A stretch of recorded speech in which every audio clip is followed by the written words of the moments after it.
So even though they don't say to do it, I put the Manscaped oil in my beard as well because in my hair. What's Manscaped oil? Oh, we're live. I'm joking, people. We knew this. We were talking about the wonderful curls in my hair before we got started. First of all, good afternoon, everyone except the West Coast. Good morning to you still. I'm blaming Mark Grobert for being late today because he was late. But for anybody who's driven on the Miami highways or the Florida highways, nuts. I've never seen anything quite like it. There were people, some people were resorting to cannibalism. Just getting out of their cars and eating other people. That was bizarre, man. So even in LA, and in LA, they just shoot out the car windows with weapons. Here, cannibalism. Face eating. It's bath salts, right, David? All I know is there are 8 lanes of traffic on the 95. Then you got the Turnpike. Then you got the other one, the 441. And despite all of that, there's still massive amounts of traffic. Good afternoon, everybody. It's in studio with America's Untold Stories, Eric Hunley, Mark Robert. And we were actually jokingly talking about what oils I put in my hair. And I was saying I put in the Manscaped beard oils into my hair, even though I don't know if they say you're not supposed to. What is Manscaped? Manscaped is that, the ad. It says... intimate razor. It's an intimate... a ball razor? shaver. Yeah, it started off as the ball shaver. This is not a sponsored video, by the way. This is just, That's your sponsor free. Is Manscaped? They occasionally... I've done them in the past. This is not one of the videos where they sponsored, but they started off as like shaving your privates. And what, your back hairs and stuff? And I don't know. I don't have back hair, nor do I have much hair down there. I'm highly evolved. Tell us a little bit more about your hair. I traveled 3,000 miles to find out about your hair. Many people on the West Coast want to know what's going on. Well, you look like a Greek god at this point with your head, the tan, the beard, the hair. And when I take off my shirt, it's even better. But the Greek gods typically had more, 6 inches on me at least. But tell the world here, because Hunley, you're in from? Hampton, Virginia. Virginia, West Coast. Hollywood, California. And what brought both of you in, if I may ask? Your lustrous hair. Stop it. No, seriously, what are you guys in town for? I'm in town for the convention. Which convention? Tomorrow night, I think it's Saturday and Friday and Saturday, the Trump MAGA event at the Trump Doral. A bunch of speakers there, including Alex Stein 99, who I want to see on Saturday. Yeah, I think, spoiler alert, I think we all have a date tomorrow night. I was texting Alex, and we're going to be... I asked if we can live stream from the event. His description of the event was a little different. He called it a QAnon spinoff, but I don't know if that was a joke. They're all calling it different things. I spoke to someone who was trying to sell tickets to me over the phone. This guy was so jacked up. He was reading a explanation of it. It sounded like he was on fire, just going crazy. Telling me what it was. The list of speakers, Roger Stone, who you've interviewed in this seat, I presume. Eric Trump is going to be there, and General Flynn, I understand, and many others. Okay, that should be fun. Be interesting. I don't know. It sounds like something. I would cover it anyway as a reporter. It sounds like an event that seems to be happening under the radar, but it's a tour from what the guy told me. and from what the media was describing it as, it sounded controversial. Right. I'm reading the description. No, that's why I want to get in there. It sounds controversial. Let me in. Sorry. So today, by the way, it's in studio. It's going to be informal banter back and forth. Mark said I can't ask, I should not delve too far into his childhood. My childhood? So let's start with that. No, joking. I'm joking. But seriously, for those who don't know who you guys are, Eric, explain it. Oh, great. America's Untold Stories, where we cover obscure, unvisited history, like David Steves, who was a pilot, super famous at the time. Nobody's ever heard of him, but has one of the most incredible stories you've ever heard, all the way to the JFK assassination, which, of course, everyone has heard of, except you haven't really heard of anything, if you know what I'm saying. A good explanation. We covered the Jonas Salk, Albert Sabin polio vaccine feud. I mentioned yesterday I was doing a radio spot out of Montgomery, Alabama, with a guy down there named Greg Budell, who used to be a DJ or radio guy here in Miami for 25 years. We were talking about the McKinley assassination, of all things. Well, that's coming up. And then we've done Garfield, we've done Lincoln, we've done Smedley Butler, who's an incredible figure of history. Smedley Butler. Yeah, General hero. Butler. He wrote the book War is a Racket, and was the first one to out the military-industrial complex. What year was that book? 1935 or something? Or? No, it was before that because he was a World War I vet. Right, but the book So it was came like out. 30s. It was during the FDR. Yeah, he uncovered a plot by the Morgan bankers to overthrow FDR and install a puppet regime in the United States. We're just going to randomly dive into subjects right now. I'm going to start into that. The idea, first of all, if you see me I'm looking at the iPad here. I'm going to take questions from locals because we're on Rumble exclusively with locals. So I guess it's not exclusive, but they're the same corporate structure entity. So we're locals. Is this locals and owned Rumble by merged. Jerry Rubin, the radical? It's owned by it was owned by Dave Rubin. His and brother then it is merged. Dave Rubin, right? Jerry Rubin. I don't know if that's a joke or if that's He was the true. original QAnon shaman. If you look at pictures of Jerry Rubin, he looks just like the QAnon shaman. I don't know who Jerry Rubin He was is. That I'm eventually hit scared by a to. car and killed at one point, I think. Is Jerry Rubin related to Dave Rubin? I don't know. That's what No. I'm asking. Can I? No, I heard Dave no, Rubin was no, related no, to the no. journalist at the New York Times, Jen Rubin.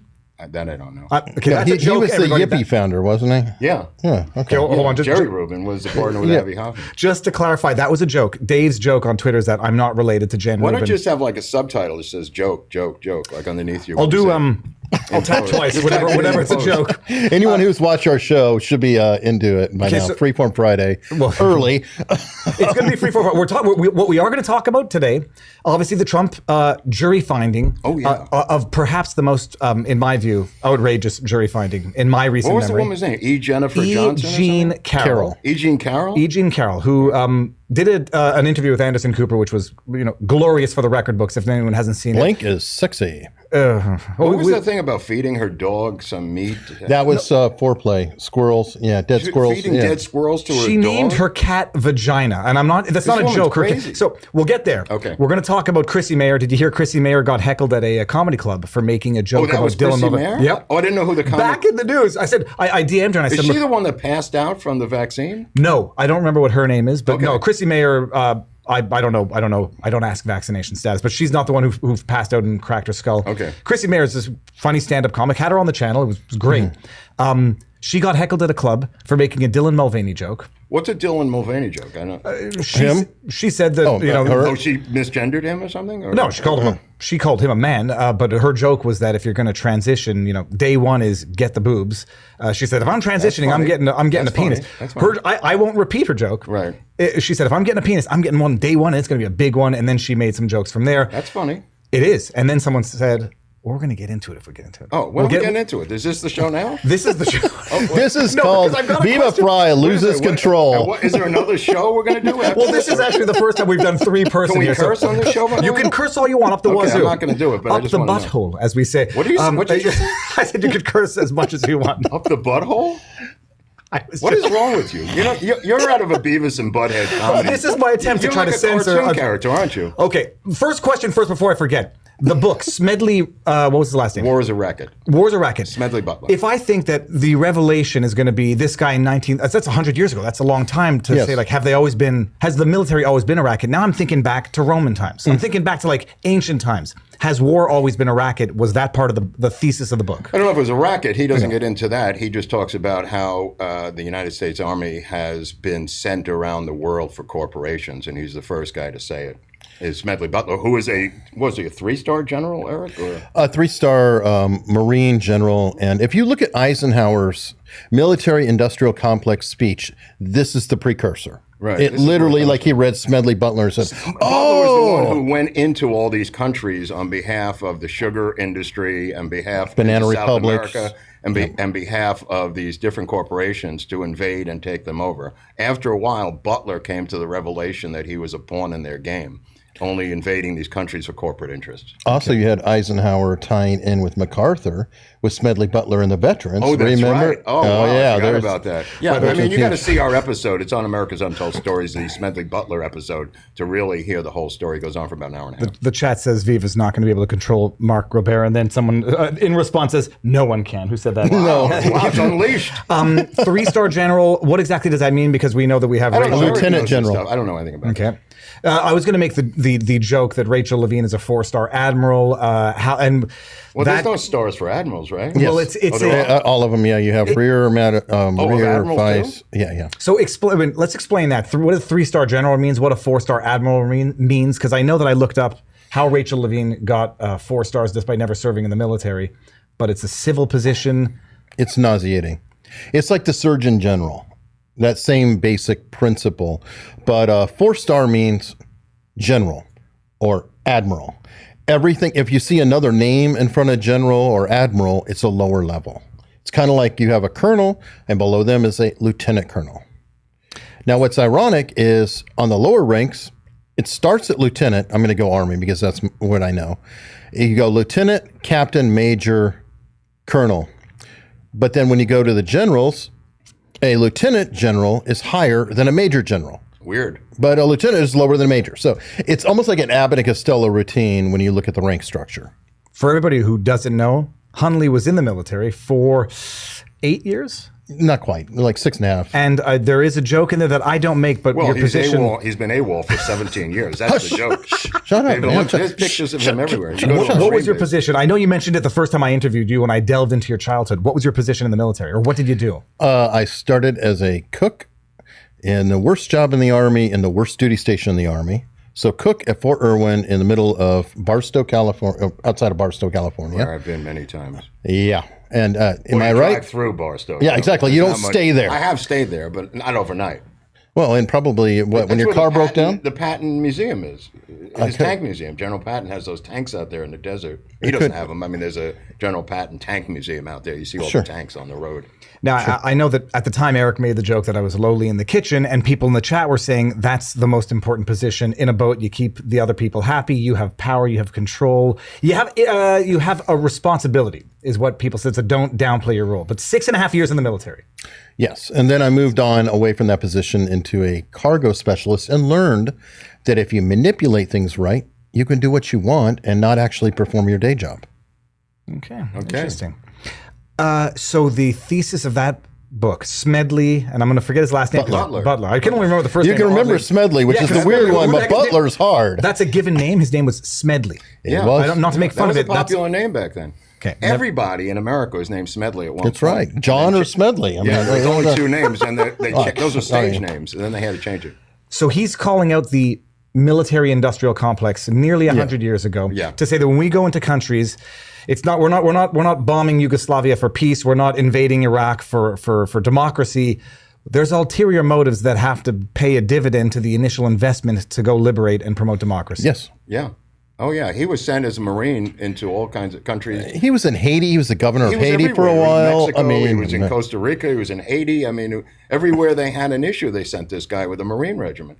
And you've never heard of him. Imagine that. I'm never going to forget Smedley. And I think I've got general there is. I mean, I remember seeing your bio. It says expert on U.S. general. My military expertise consists of having watched Top Gun, the new one. What was it called? Top Gun Maverick. Yeah. It's great. We touched on the Chrissie Mayr. Let's get into it. Okay. We'll start with the fun stuff, and then we'll get to the funner stuff. A woman with a cat named Vagina. I mean, it's. It is a pussy. I was going to say that. I put two and two together. I put pussy and vagina together, like the cat's name. Keep saying that a couple pussy, cat, and vagina. Chrissie Mayr's at a club. It's in Texas. I don't know exactly where. She's doing a bit. Probably one of Rogan's. It was not one of Rogan's. Yeah. It wasn't. I don't think it was Rogan's. If the chat knows, I'll look and see. She put out a tweet, and it's damn good promotion for her special release. I'm going to watch it. And the joke is, 365 days. How long has Dylan been transitioning, and he doesn't have boobies in a more Not only that, way? Dylan brought the bulge back in bikinis. Remember? Is that true? Yes, normalized the bulge. I don't know anything about this. I'm just glad to be here to be able to learn some of these pop culture things. You can teach us about the history of military warfare, and we will expose you to the contemporary, the modern issues that are the real important ones. Who was it? Oh, Tyler Fisher, another stand-up comic. I've had him on. Something unusual I recently found out about Dylan Mulvaney. His family's very wealthy, and they owned the San Diego Padres at one point. This is a serious statement you just made. Yeah. Okay. Oh, yeah. I just want to contribute something to the show. Not as that. Not only are you contributing something, that is highly relevant information in determining not modus operandi, but mentality. Long lineage in San Diego of money, deep money. Okay, very interesting. Hold on. Tyler Fisher made a joke. He had a stand-up bit. Another comic was on the channel twice. He says, Dylan Mulvaney, who for some reason has become the spokesperson for everying, which is kind of funny. I think he's a spokesperson for oil of Olay. Worse. My mother and grandmother used Tampax. He's Get that? Okay. Yes. In fairness, Tampax are very useful. If you have a broken nose, you put the tampon up the nose and I'm sure it was for the nose. Okay. There's someone called Queenie, by the way, out of Texas. I don't know if you know about Queenie. Queenie disrupted the Texas legislature when they were trying to pass some trans bill about not mutilating children. Went berserk in front of the Texas legislature. That's and then not got rewarded to be the spokesperson for Smirnoff vodka last week. Oh, hold on. good. See, Mark, the problem is now I don't know when you're being serious or No, what do you this want me is to all tell? Tell serious. the story. No. The modern day, satire's dead. That's why he's not doing National Lampoon anymore. What's the person's name again? Queenie. Queenie. What type of tantrum? Was it the screaming thing that we saw to San Diego? From what I read, it's something like that. Yeah, Okay. she went berserk. She went berserk. I have Right. no idea who this person is. Right. And so the reward is, let's partner you up with an alcoholic label. Right, Smirnoff vodka in this case. Okay. I mean, it's Well, you bold. got Bud Light too, Smirnoff. Well, Hold that beer. The list of banning, the list of boycotting corporations is endless. Today, Target announced that they were going to put in for infants and toddlers LGBTQ clothing Oh, good. inside of Target. So you can add that corporation. What exactly is that? It's like, I don't okay, know. if you get a It's girl, like go to the boys section. Rainbow-colored clothing, I guess. okay. I saw that tweet. I haven't read that article. But so Chrissie Mayr's doing a bit and talks about Dylan Mulvaney in his 365 days of girlhood, hasn't gotten breasts and is normalizing the bulge, which is a penis. You saw the story about the person who, where was it? It was, we had to refer to it as her penis, the YMCA case where they had a trans... You're the expert. This is your world. Okay, so I'm just visiting your transgender world. Well, welcome to this parentheses of the discussion today. So she makes a joke. Someone in the chat says, someone in the crowd shouts out, "'Cause he's a man." And then someone else in the crowd shouts out, "She's a woman." And then Chrissie Mayr's reply to these. They're not hecklers so much as they're just active participants. That's a heckler. She says, yeah, okay, you could consider Dylan a woman, and some of us live in reality and others don't. And then the crowd starts laughing. And then there's a cut, and then the women who are, saying that Dylan Mulvaney is a woman, call her an effing transphobe. They get up and leave. There's a bit of a back and forth, and that's the scandal. So I didn't share the article because it was on Fox News, and I'm no longer sharing Fox News articles. But that's where I Googled it and found it. Right. Chrissie Mayr was like second story on Fox News Digital, which is second time in a month that she's been in the news. Mark, what's your... Hey, we got to get her on before she's too big. Okay. I don't even know what you're talking about, but go ahead. I'm sorry. Chrissie Mayr. I'll give you her number. With Chrissie's permission, of course. Mark, you've been... How old are you?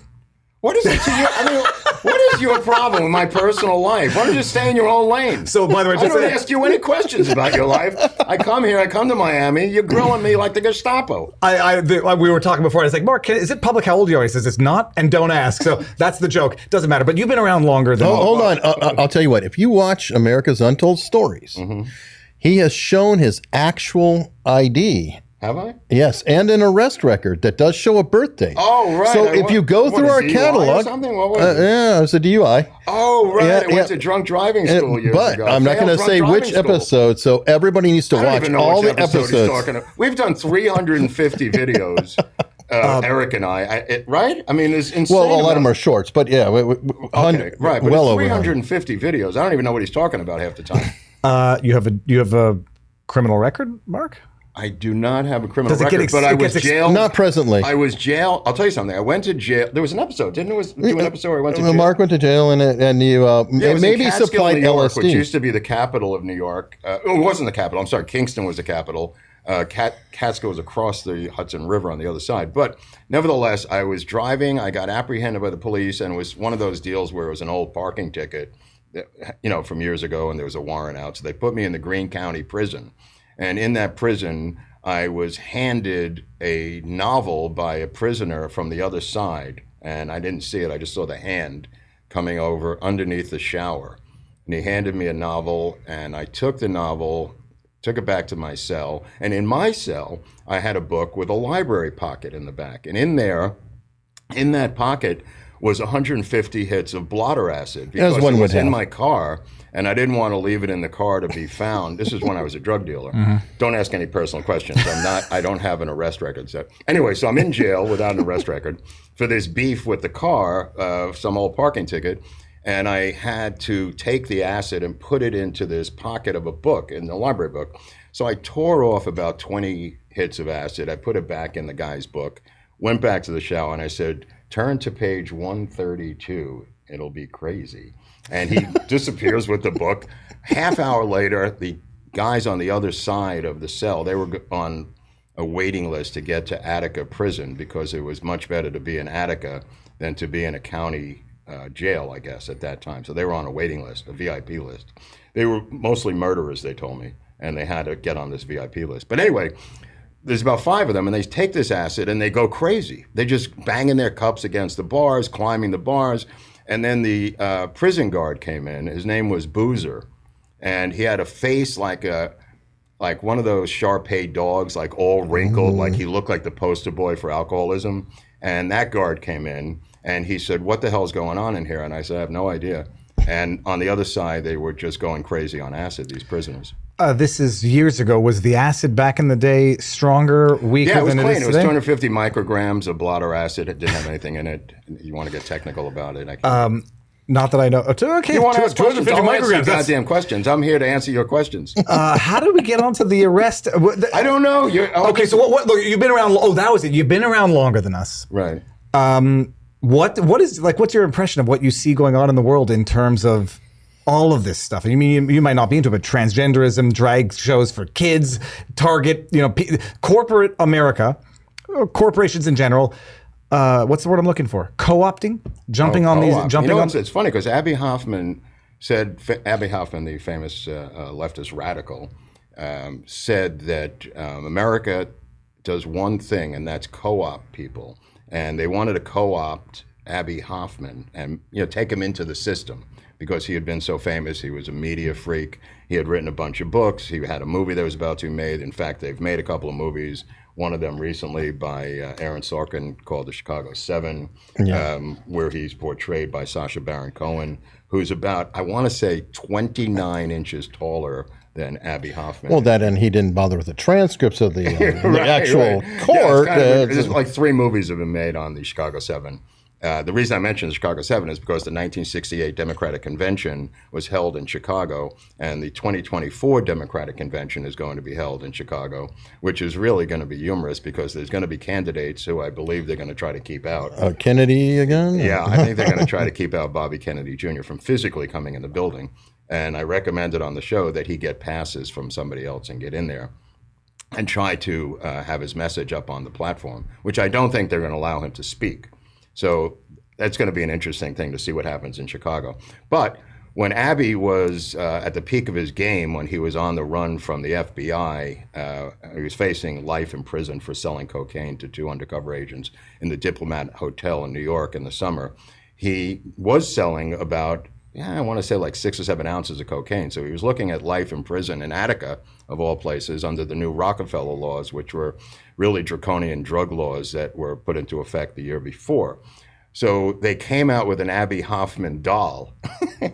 Dude, that's how you get co-opted, is when they have a doll of you, Viva. So when the Viva doll comes out, you will then be part of the system. A Viva bobblehead would be a good... That's what I'm talking about. I have a bobblehead myself. So. And by the way, we have an Abbie Hoffman episode. Where I forgot. That's right. Because people, I mean, I think I know roughly what Abbie Hoffman looks like, but I get you. You look like you, yeah. Okay. And I presume he was a Jewish boy. Yeah, Hoffman. Mm-hmm. Yeah. Well, you never know. 2 N's could be German. Well, one it's N only is one typical. N in this case. So.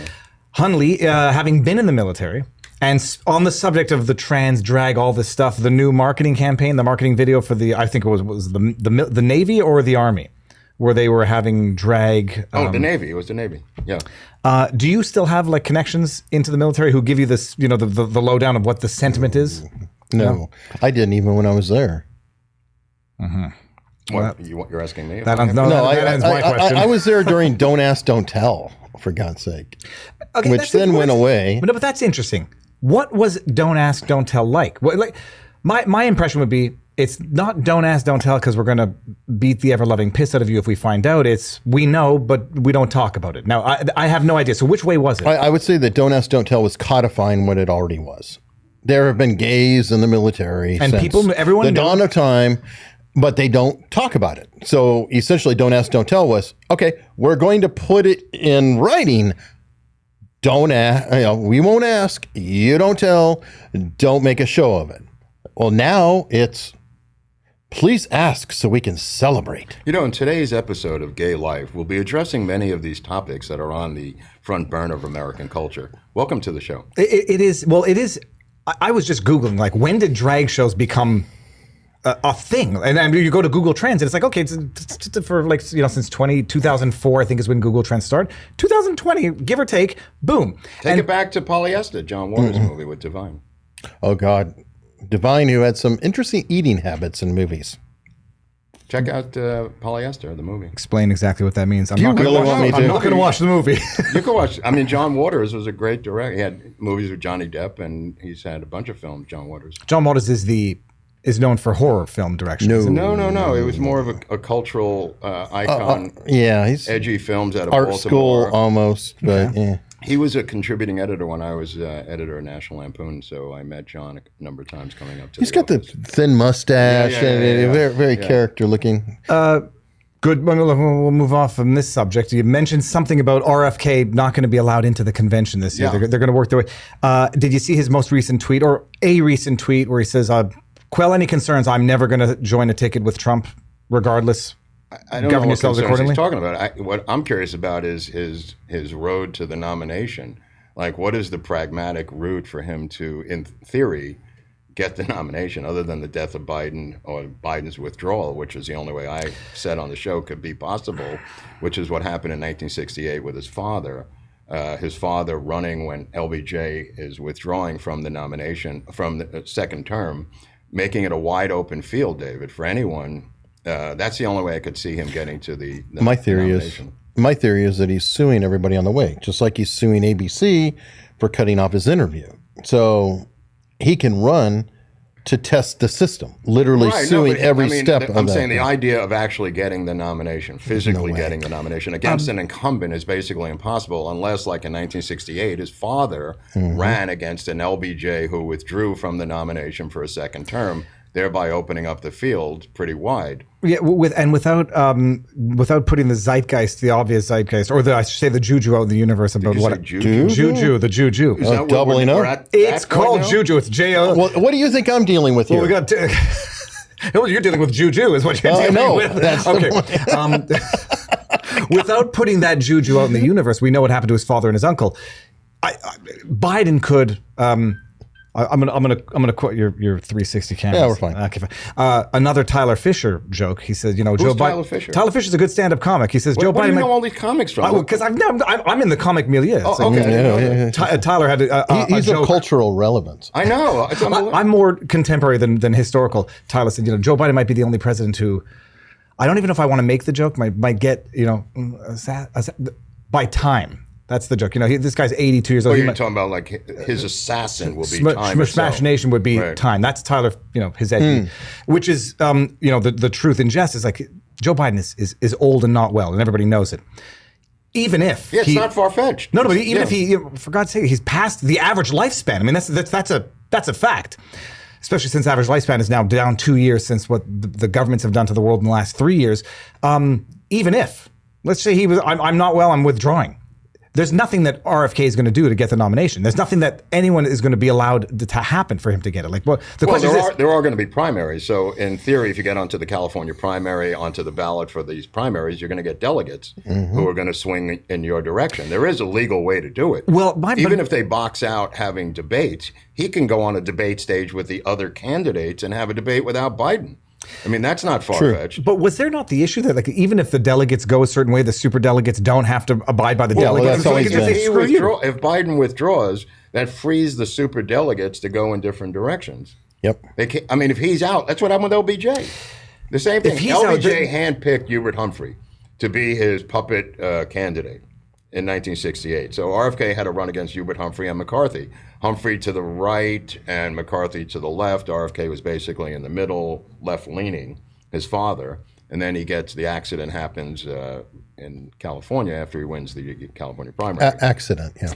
On June 4th. Ironically enough, it'll be exactly, I think it'll be 50 years exactly on June 4th, 2024. when his father was killed, that RFK Jr. will be in the California primary again. Wow. The same California primary. But let's Closer just to say, 60. 60, right? Yeah, 60 years. Yeah. Biden withdraws, willingly or unwillingly. They're going to they'll put Newsom in Barnes there. and I have pointed out repeatedly, they are closing the vice on him, as you can sense, with the criminal indictment threats of his son and himself. Both Barnes and I have said repeatedly that is going to either force him out by them. This squeeze is coming internally. It's not coming from the Republican Party. The indictment squeeze, the criminal squeeze on him and his son is to, as Robert and I both pointed out, to force him out gently into that cold night. So they don't have to do anything health-wise or any way else. This is giving him an option to get out. This is what the squeeze is now. Okay, but then they replace. It'll be what they replace him with.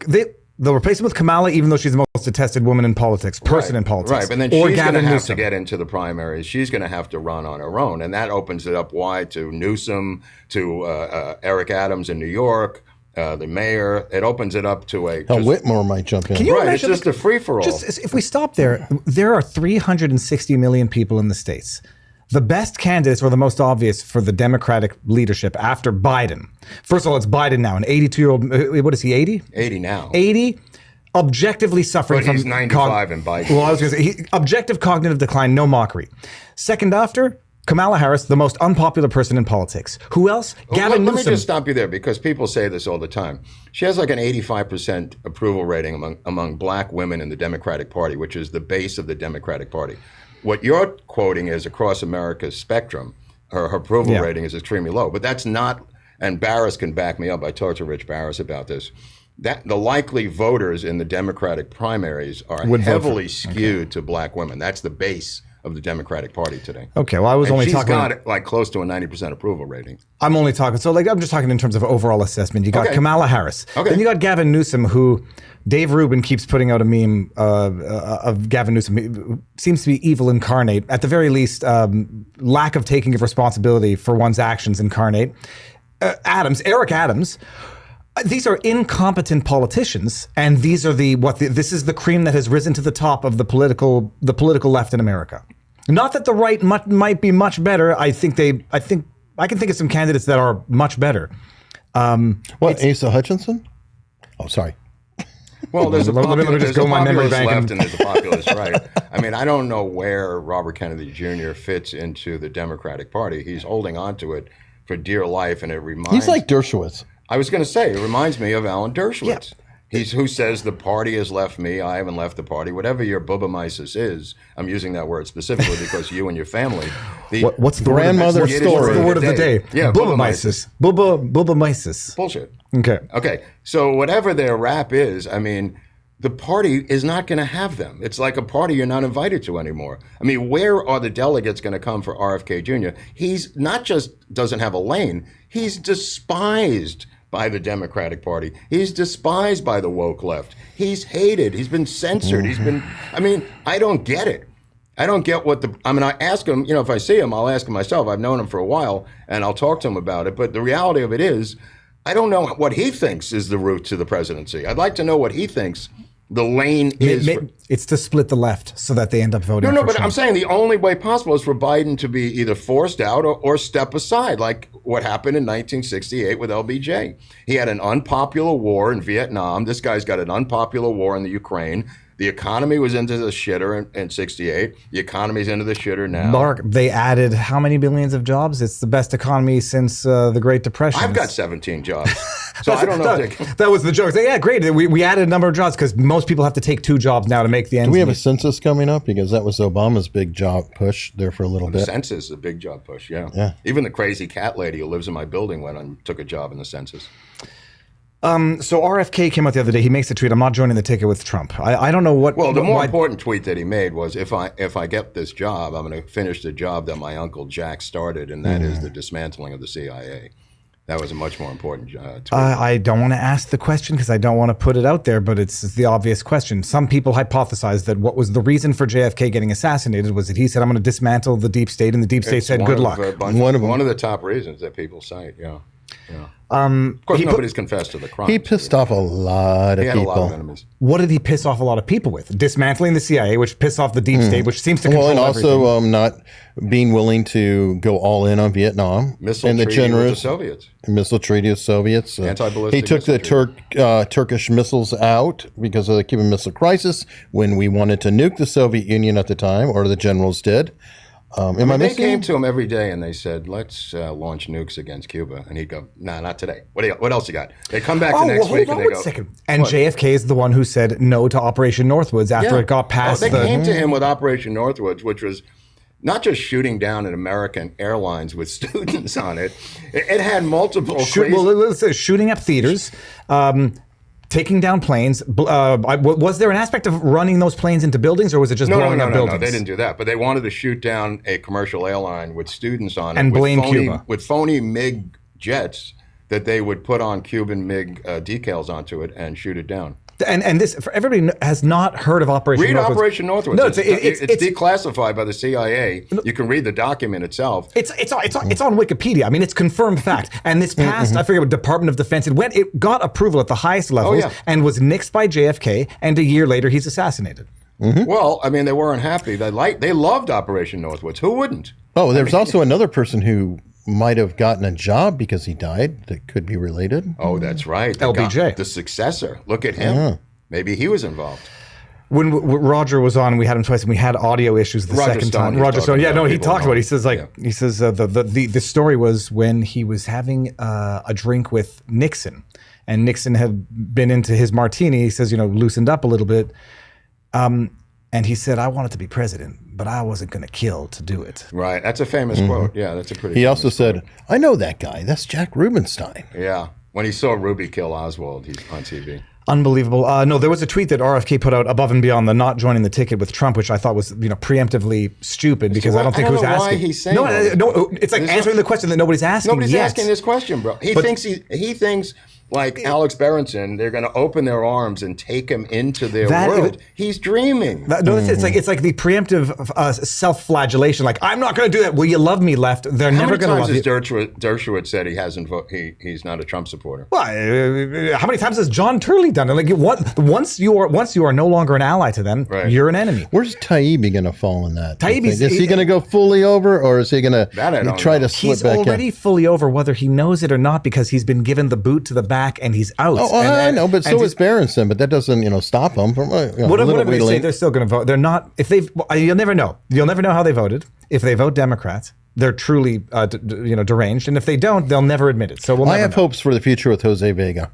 Oh yeah, did you see Jose? I did, and he's gonna come on soon. Oh, so now that he's on my show, I may know things Where are the feeder legs, Mark? I keep trying to get to the tweet. My mother come on. She loves me too. Come on. How old's your mother? She's passed away. Okay, well I can't do that then. But you can ask her about her age. Yeah, you could ask her how old she is. She lived pretty close to here. My grandmother was in Once Upon a Time Century Village. No, they lived in Century Village too. Okay, they had a statue outside of Century Village. I don't know if you ever saw the statue. I was last there when I was maybe Okay, they had a bronze statue when you pulled into Century Village of the great vaudeville comic Red Buttons, which I just was in shock that Red Buttons was the face of Century Village, but I don't know who Red Buttons is. Locals, Google Red Buttons. I got to Google Red Buttons. I got to Google John Waters. Someone said we're going to have a John Waters film festival. Oh yeah, Smedley you can have Butler. a John Waters film festival, bro. Yeah, I guarantee I might have seen some of his movies. Don't bring the kids. John Waters was in a video that The Lonely Island did called The Creep. I'm pretty sure. That I know. Could be. That I know. Now hold on. I'm getting to the tweet. So above and beyond the I'm not joining the ticket with Trump, he puts out a tweet yesterday. I think he says. On the border crisis, we have to treat the migrants with dignity, as if this pisses me off because there's no one out there on earth who says we need to treat anybody without dignity or we need to treat them with. And I said this is a nice fluff tweet. You got to have something more concrete than this. This is Bernie Sanders-esque tweets, and we're too early for you to pull a Bernie because I don't yet have an RFK Jr. mug. If I do have one and he turns into a Bernie, I'll scrape off the RFK and it'll turn into a white mug. Well, if they did this to Bernie Sanders, a sitting senator from Vermont who had huge rallies, huge support. Why would they waste their time with this guy? Bend over Bernie. They did it to Bernie. I haven't heard that one. I'm going to have to maybe use that. All right. Moving on. It's a segue. Okay. From the Trump tweets to the Trump conviction, and it had to do with the dog feeding. Well, we're going to get into it. Okay. No, the But squirrel. he apparently Squirrel assaulted foreplay? a woman in a dressing room at Bergdorf Goodman's So this in 1853. Well, hold on. Sorry, don't read the He assaulted her either late 1995 She doesn't know or what year early it was. 1996. She No, it didn't know gets what worse. year. Was it before Christmas or after Christmas? Help me out. what day of the week This it- was such a rigged case. She didn't even know what year the assault occurred. I'm going to ask the chat in Locals and Rumble. I can't follow the Rumble chat. In Locals, I've now been told that the deposition video, the 57 minutes of Trump testifying, was his evidence and not the plaintiff's evidence in the case. Chat, let me know if that's the case, because if it is, and I'm sitting there saying, do they really think this deposition makes Trump look really bad? It didn't make him look really bad. The jokes about the lawyer, you're not my type, is a stupid thing to say in the context of a sexual battery, sexual assault case. But if it was his lawyers that submitted that, now I think that his lawyers were sabotaging him in this case. There was a no-win case, as Robert pointed out. The jury was rigged, the judge was rigged, the case was rigged. I mean, to debate the case is farcical. Hey, This is a kangaroo court, bro. let me steel man it for the crowd out there. You're For a those steel who- man. I'll steel man this. Right. Steel person this. David Steele. Steel. I'm going to pull a Do not Trudeau. misgender stealing. I'm going to steal person this. I'm going to steal being this. This is a woman, E. Jean Carroll, who she's a She columnist was or a a famous blues singer. Columnist, Saturday. Did she work for Saturday Night Live writer. She wrote for SNL, I think. She did? She think mentioned that in later a on. deposition. I didn't know Oh no, that. she mentioned that in. Either way, Are you kidding me? no. So she No, it's alleges. been bad for a while. I didn't know that. She alleges that Donald Trump. She's the one that destroyed SNL? One of. Oh really? Okay, I didn't know. I think. Well, I mean, judging from what I've seen so far. Did she work with Woody Allen also? I mean, how far did her comedy writing career go? Bad You enough. asked that question, and now that there is an overlap in tweets from Mia Farrow, Right. who tweeted on Trump's deposition saying, "I've been in Hollywood for a million years, and most people don't grab you," as if she's never heard of the casting couch, or as if that's not a proven fact and just rumor. Okay, E. Jean Carroll, an elderly woman now, claims that Trump No relation to Eli Wallach or E.G. Marshall. or Lewis Carroll for that matter. Lewis no. Carroll. She says she's leaving the Bergdorf, which is I don't know, like Fifth Avenue type store. On the way out, she sees Donald Trump coming in. He recognizes her because she was a columnist or whatever. She recognizes him because he's a billionaire tycoon. He says, "I need you to find something for me for a woman," and she's ecstatic. Let's go shopping together, like Laverne and Shirley, like running through the city. Okay. They go through the Bergdorf, the store. They go through the various floors. They go through the various departments. This is her explanation on CNN with Anderson Cooper that was so outlandish, even Anderson Cooper was laughing about it. What? She says, we meet, we go up there.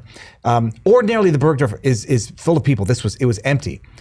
He takes, and then Anderson Cooper says, well, people are going to have trouble believing this. How is the Bergdorf empty? Especially, hold on, if it's late. 1995, Christmas season. Thursday afternoon. I'm sure that it's going to be empty, during the holiday rush. So maybe it was 96. She says, She her doesn't answer. know what year it is? She doesn't know what year. No. Her For the friend love of narrowed God. it down to spring 96. She says, Thank God they extended the statute of limitations. and apparently she had a role, at least according to her lawyer. She gave an interview the other day where her lawyer blurted out that Carroll had a role in lobbying for that legislation, which she then shocking. subsequently. Oh, come on. That sound clip is out there. But Anderson says, look, people are going to have trouble believing this was empty. And she says, and then she says, why is she allowed to talk about this, but he can't tweet on Truth Social about the case? well, this was nearly 4 years ago in June, the interview with Anderson Cooper. Okay. But so she says, in response to Cooper saying, nobody's going to believe the store was empty, she goes, Bergdorf's is the best store on the earth. Anything you want, they're there for you. You want water? They'll give you water. You want something? They don't have it. But by some miracle, the floor was empty. And by some miracle, the changing room was unlocked because, and she says this, ordinarily they're locked. A clerk unlocks them, lets you in. He put me in there and then he did it. And there was some other. And he did now, what? this What was, did he hold do? on, He this is, didn't he pick out a transparent jumpsuit for These her details that I she must was this going whole to thing. try I must have on missed something. and supposedly. Oh, that's right. She said, try it on. Then she said, why don't you try it on? But there was one more thing about the door being unlocked. I'll get to it in a second. Oh, sorry, that's right. How old is she at this age? At this point? Well, she's 96. I mean, she's got to be. She's 96 50, now. 50. She was 50 somewhat, I guess, back then. Would that make sense? No, Yeah, she well, was that in doesn't the make 30s. sense. But you're saying he she was in her hitting on a 30s. 60-year-old woman? No, she wasn't 60 back then. She was but- in the 30s probably. Hold on, I forgot. I remember now. In the Anderson Cooper interview, she says, she's saying how she got raped, and then Anderson Cooper says, a lot of people think that that's sexual. And she says, no, it's not, it wasn't sexual. It wasn't sexual. And he says, well, most people think it's sexual. And she goes, well, no, it's the reverse. No. She said it wasn't sexual like people think. He goes, oh, yeah, that's no, right. I think that it is a violent crime. No, I think that most people find rape is sexy. Rape sexy. This is what she says to Anderson Cooper. Yeah, Yes. And he said, I got to go to commercial. As in like fantasy. And then Cooper's like, all right, we're gonna cut the commercial. And then he says something about being fascinating, and she goes, well, you're fascinating to talk to. But she literally said rape is sexy, and people view rape as sexy and as fantasy, which is then how I sort of viewed what she described as, it's a busy store, best store on the earth, people there left, right, and center give you water. But then when we were there, no one was there. And we had like Donald Trump went through several floors and a door was unlocked and we went into it. I mean, it sounds like a crazy fantasy or a demented fantasy. Bottom line. What about the dog eating the thing? What was that? That's what she says, foreplay. A dead squirrel squirrel is and the scenting dog? for good foreplay for dog intercourse, from what I understand. Damn. Well, I'll tell you one thing. I read an article about a man who ate squirrel brains and then died of a brain infection. So don't do that. It's not kosher anyhow. The squirrel. Although some people have said squirrel brains is actually delicious. Squirrels can give rabies, from what I understand. Yeah, apparently eating brains of any animal is just a risky brains proposition. Too? Monkey brains? They have a table. Yes, where they're alive. Have you seen that? I saw it in the documentary Faces of Death. Yeah, right. but it was that was fake. That was a That staged monkey scene. was fake. They cracked open his head. They ate him like a. I remember. Well, I haven't seen it since I was 13. That was the wet bar. It was like a wet bar. Yeah, but that's where It was COVID-19 kinda came like out that, of. but it was like a monkey bar. Oh, look, I saw that movie when I was 13. And I had nightmares, and I Did still you see think it was. Cannibal Holocaust, by the way? I did not, nor will I, but I saw the famous still from it. So hold on, no, the squirrel being aphrodisiac for dogs. Her cat was named Vagina. During the trial, they got in as evidence. The judge allowed as evidence 2 other women who accused Trump of similar misconduct. One woman said in the 70s she was invited into the last remaining open seat on a first-class flight. Who's saying this? This was another woman who testified, not about what happened to Carroll, but Anybody could come in and testify? anybody can Just come and wide testify open. about allegations. Well, unless they're testifying for Trump. Right. Unless they're testifying for Trump. Let's not go for crazy. Trump, they would not allow in the fact that E. Jean Carroll had referred to her previous husband as a racial slur for his race, and allegedly had accused other men. What about the 21 assaults she claimed? Had accused other men. So is that one a year? I don't know if it was 21. I mean, No, it's like 21. And when I made my video, like I couldn't get the exact evidence that was not allowed in, but her prior behavior, which might explain fabrication or might explain other stuff, not allowed. They allowed in witnesses to testify about what Trump allegedly did to them. No criminal charges, no civil charges, no conviction, no nothing. Well, it's a kangaroo court. It's a kangaroo court. Proof of character, more prejudicial than probative, but let it in nonetheless.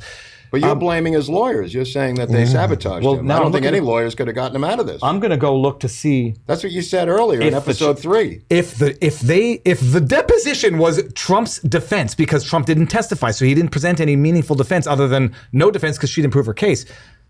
Pete, Well, let me know. Wouldn't he have to testify though, because a civil case? I thought you have to give something. So maybe they gave the deposition instead of him showing up in court. Remember Reagan's deposition on Iran-Contra, how rambling that was, Eric? Remember that? I mean, it didn't make Reagan look very good when he No, but then they might not have wanted him to be actually subject to a cross. So that's what I'm saying. If they can let in the deposition, maybe they were protecting him. Eric and I have this case figured out, and we're going to explain this to you from a ground level. They probably put that in there so he didn't have to testify, right? Yep. Okay, thank you. That's my theory. I don't know. Okay, it's a good theory.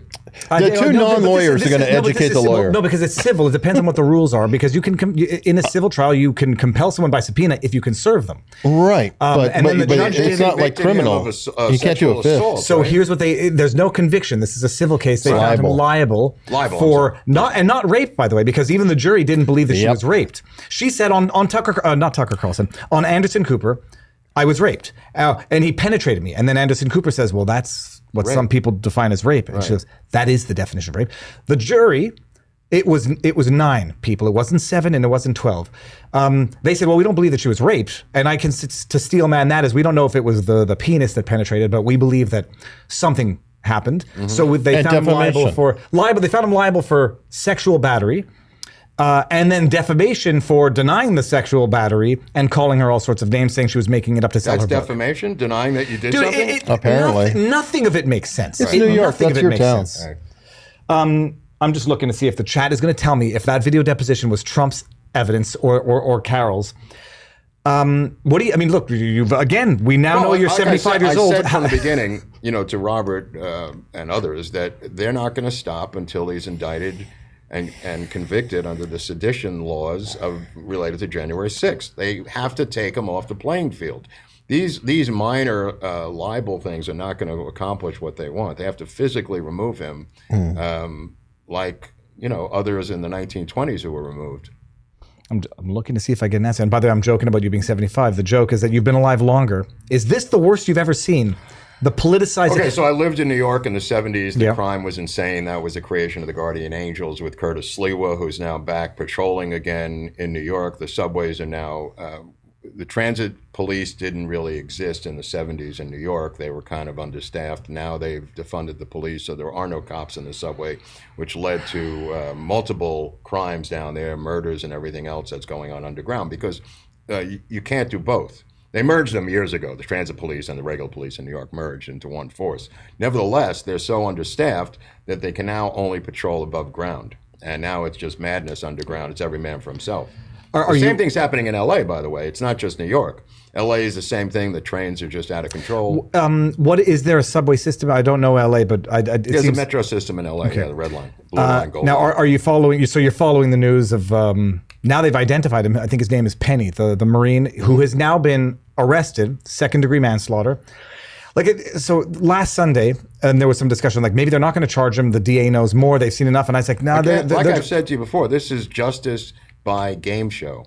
This is the voice. This is the people are under pressure. The media rises up, and then the winner is selected for either, put on trial or arrested for something. This is like trial by media.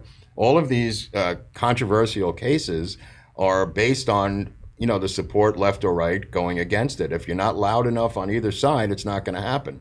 And this particular case, Bragg eventually, charged him a few days later or a week later, whenever the crime happened. Yeah, he was charged. But you can't run a justice system like this. You can't, go by like it's a, the voice on TV. No, but I mean, say they can't and they do. Like when they charged Jose Alba and then dropped the charges after the public outrage. Right. And here they don't charge. Now, but I was and looking at it, they're charging with second-degree manslaughter, so they're not getting greedy and going after first-degree murder. Right.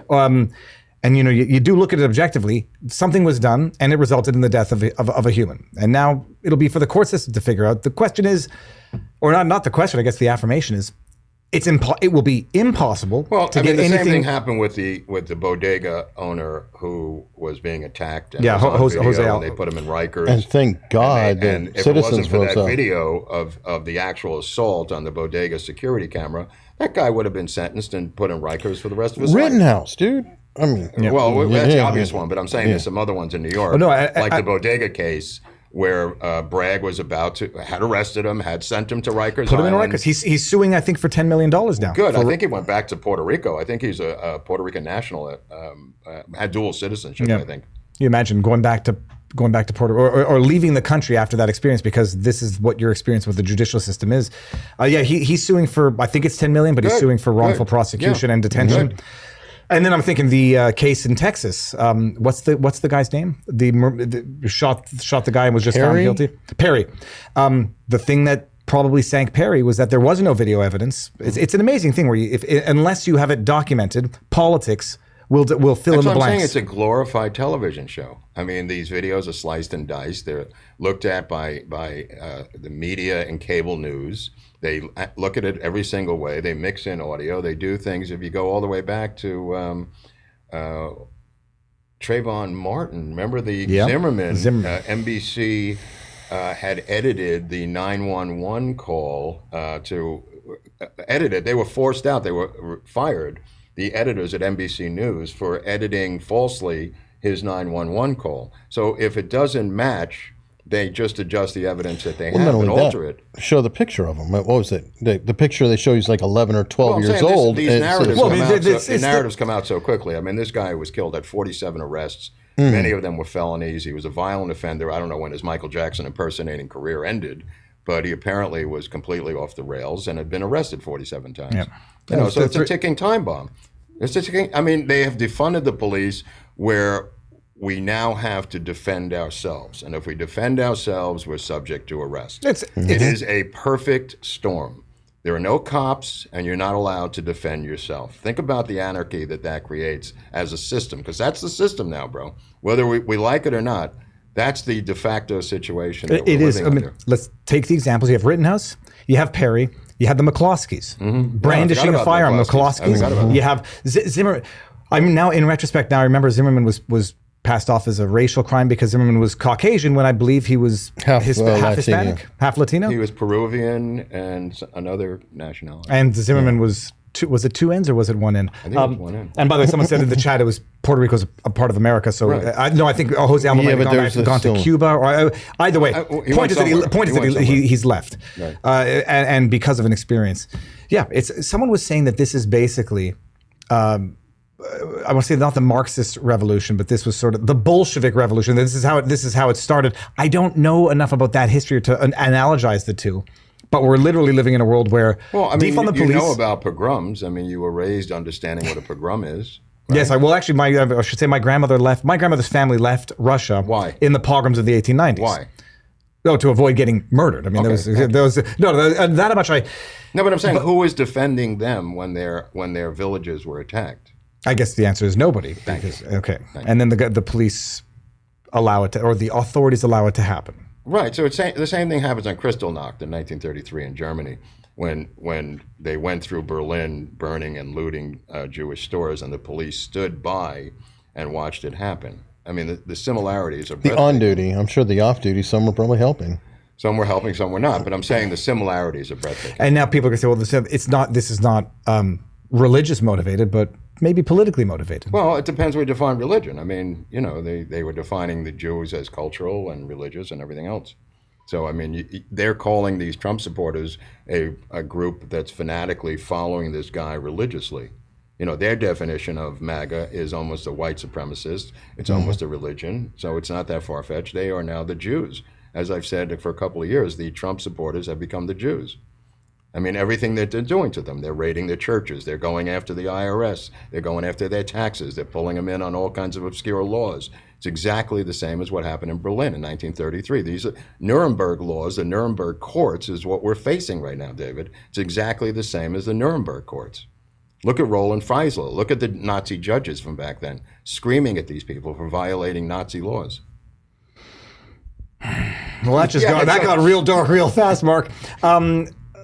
Let's swing it back to something lighter. You're vocally now. I don't ask political orientation because I think that's almost as personal a question as anything. Well, I'm a registered Democrat, so I mean, I voted twice for Obama. I voted for Clinton a bunch of times.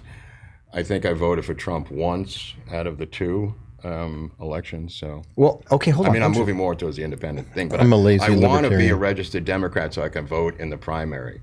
Is there a way, someone was mentioning that, like go register as a Democrat so you can that's why I'm staying because of that. That's why I'm it doesn't matter who you know what I mean. They can kick you out. Can they not kick you out there? If they find out, I mean, now you're telling everybody this is not going to be good. No, but I mean, I'm living in a one-party Bolshevik state in California anyway. What difference does it make? There's only one party you can actually vote for. I mean, they control every single lever of power in the state of California, and it doesn't really matter. You get voter registrations when you buy a container of milk at Albertsons. That's how. There's earthworms that are now in the Democratic Party.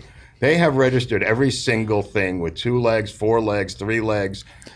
Anything Mark, is now registered Democrat. The most controversial thing you've ever said is not that not comparing current data to Nazi Germany. That you voted for Obama twice. Twice. Did you voted for Hillary Clinton too? I voted for Hillary Clinton like 5 times. Well, hold on. I voted for her twice as the New York Senate, once in the primary in California. I can't remember the amount of But times. hold on, I won't question your judgment. And her husband too. I voted for her husband. But I can give that a pass.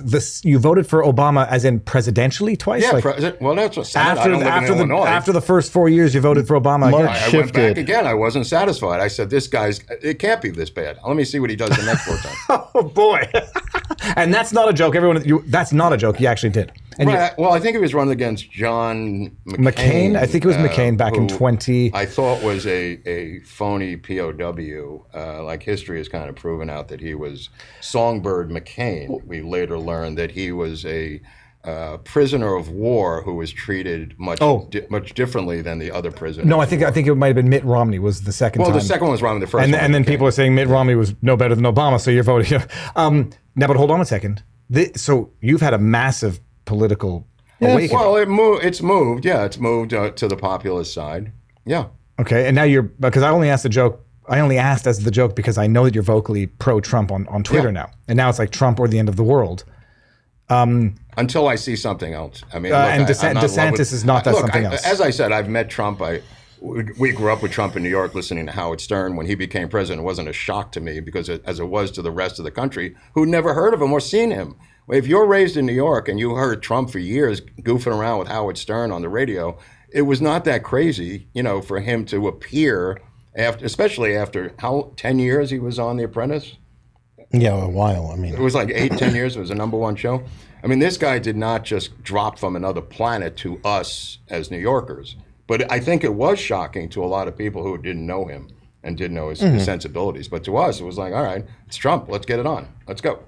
I mean, like Nate talks about that too, because I mean, Trump was one of the most popular people amongst the black community, especially rappers. Yes. They aspired to be him. Ask Mike Tyson. Mike told me he loved him. If Mike loved him, why couldn't I love him? That's a better Mickey Mouse than Mike Tyson. That's Mike Tyson. Question, is it Mike Tyson or Michael Jackson? Because I get the two confused when I listen to them both. When you hug Mike Tyson, it's like hugging a tree. It's like putting your arms around a redwood tree. So it's different than Michael Jackson, who you would hug, and then the propofol would be squeezed out of his nose. And you've met Mike Tyson in real life? I know Mike pretty well. Is he nice in real life? He's a sweetheart. But he's a sweetheart. But he did have a rage disorder for a long time. Let me tell you something. He told me that he was living up in Catskill, New York, with Customato as his manager, trainer, father figure, and Customato was paying his freight. He's living up there, training up there. And on the weekends, out of boredom, he'd go back to Red Hook, Brooklyn, and just rob old ladies at gunpoint, and then come back up. And I'd say, "Why did you do that?" He goes, "I was bored. I had to do something." I'm just looking to see. Everybody's got to have a hobby, Mark. Yeah, I mean, so he had a disorder. I don't know what the disorder was, but I guess But does he still have that as an adult, or how do you get that? I think he smokes more weed than the entire planet. He's waking and baking every day. Okay, not bad. Hunley, have you heard that Nina Jankowicz, Scary Poppins, is now suing Fox News for defamation? On what? The allegations, I've skimmed through it, and I shared it. I shared the lawsuit on our vivabarneslaw.locals.com. What's that? Another show? That is the one where this is. We have where is this going? The after parties. Typically, the after parties. Is there a buffet? Imagine like you got Twitter, and then you got locals, and our community on locals is highly above average. What about this Tucker thing going on Twitter? By the way, what do you make of that? Well, hold on. What, a shark or something? I guess we're going to get into all of it. It's going to go there in a second. Tucker and the new CEO, who is a WEF head of some. World Wrestling Federation? Yeah, WEF, ESG, coming your way. So, I'll get there. Who is this woman who's going to take over Twitter? She worked for the WEF. Oh, that's a good choice. Oh, yeah. So ESG can get some money. I'll get it now. Wait, he hired a woman who works with Klaus Schwab? Yes. It's quite intriguing. As part of the Future of Work program. Why does he just put Klaus Schwab as the CEO? Why is he even going through a middleman? Klaus Schwab has penetrated the Twitter. Where is the tweet where... this is from last night. That's why. Oh my God, I gotta stop. Yeah, I gotta stop. Anyway, tweeting. yes, This is too much. She was part of the Future of Work with the WEF.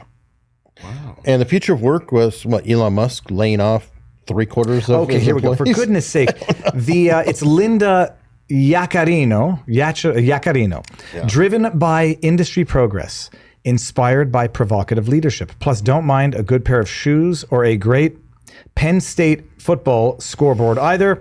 And Linda Yaccanaro, if I'm going to go to... Linda Yaccanaro? It's I think it's Yaccanaro. It's probably Italian. Yaccanaro, WEF. Just going to go to the website. Okay. WEF form, Linda Yaccanaro. Hold on, but what is my problem that I can't get this? She was a lead of some committee with the WEF. Okay. Future of Work. Future of Work. So it's not like... It's not like one of those situations where the WF sets up a landing page for some unbeknownst noob and they don't know it and they don't really have anything to do with it. She's I don't know if she's influenced by, maybe she's trying to make the WEF good. That's his choice for CEO now. So, opine. Oh, well, I was just wondering about the Twitter Tucker matchup. If that's gonna happen? Well, so now this is the question. Now, I read an article. I don't know how true it is that Twitter. Elon has distanced himself from Tucker allegedly. Hold on. No, he's trying to be fair because Elon is trying to recruit Don Lemon as well. He wants Don Lemon. Shut the front door. It's going to be point counterpoint. Jay, you ignorant slut. It's going to be the sour lemon show. Who doesn't know that's a Dan Aykroyd skit from back in the day when Saturday Night Live used to be funny. That was classic stuff that I don't even know that you can reference that without getting canceled today. Thank you very much, Mark. We're in big trouble now. End the show. Oh, yes? I'm now? joking. Just now? Are you serious about Don Lemon? I hadn't heard that. He's reached out to Don Lemon so they could have the sour lemon show. No, I thought that the idea was that Tucker would just put on his own Twitter show. He would run his own Twitter account with a live show where he would reap the benefits of the because you could sell subscriptions. You could sell a subscription, you reap the benefits of the ads, right? I mean, Musk doesn't have any part of that. Nope, but the WEF. It's going to be interesting. That's interesting. Because the ESG is coming into the mix. Right. And all those initials are going to give us problems. And the MSG from the Chinese. That's right. Well, the MSG from the Chinese with the ESG from the Chinese to the... I'm getting so immediately neurotic and paranoid. What's going on over there? I saw her landing page on WEF. What's a landing page? You get like a dedicated page. I saw it this morning. Am I going crazy? It's probably your corporate profile. They probably took it down already. No, that's what I'm wondering. But look, if Klaus Schwab can put Justin Trudeau into Canada, why can't he put one of his own employees into Twitter? My just bottom line philosophy is if she doesn't distance herself from the ideology of the WEF, you can rest assured she's going to try to import put up it. a thing that she tweeted the make Orwell real again or something. That joke. Great again? Great again. Not great again. What's that mean? Fiction. It's make Orwell fiction. Make Orwell fiction. She tweeted that. So that Robert put that up this morning. If she tweeted that. Oh, so she's all better, cured. I don't know. That's what he put up. We're going to have to find out the timing on all of this. No, but the Tucker Carlson on Twitter, I don't know the terms of the deal. Is Twitter paying him $100 million to be exclusive? No. There's no money. That's what I'm trying to say. It's just his Twitter account. So he could put up his entire show every night for an hour. He's going to pay the $8 a month to get the extra video. For $8 a month, he can reach Elon might cover him. Elon might cover him. Elon paid for William Shatner, Stephen King, LeBron James, so he could probably afford to pay for Tucker. If allegedly there's no money changing hands, and I don't know the terms to this yet, that might have to do with the fact that he might still be under the contract at Fox, and they might still be paying him, so he can't be remunerated. Could be. I still think I think it's a big mistake where even if it were a non-remunerated exclusivity, go to Rumble and then obviously bring more to the network than he can draw from it. But then he can still use Twitter. How many people could you reach if you went on Twitter compared to hard cable Fox? He can reach the world from Twitter. There you go. But I rest my case. He can reach the world from Twitter while also being part of what is being branded and is the actual free speech community on Rumble. Someone had said, though... But Musk could have his back as the owner of the channel, that nobody can come and stab him in the back. On Twitter, he'd have this guy in back of him. It's a perfect storm for both of them. Also, he could carry Twitter. He could carry Rumble, Twitter, David. Rumble has Crowder. Rumble has you. Rumble has other people. Tucker going into Twitter... I mean, the sky's the limit. But the thing is... They would ban Twitter in certain countries simply because he's on there.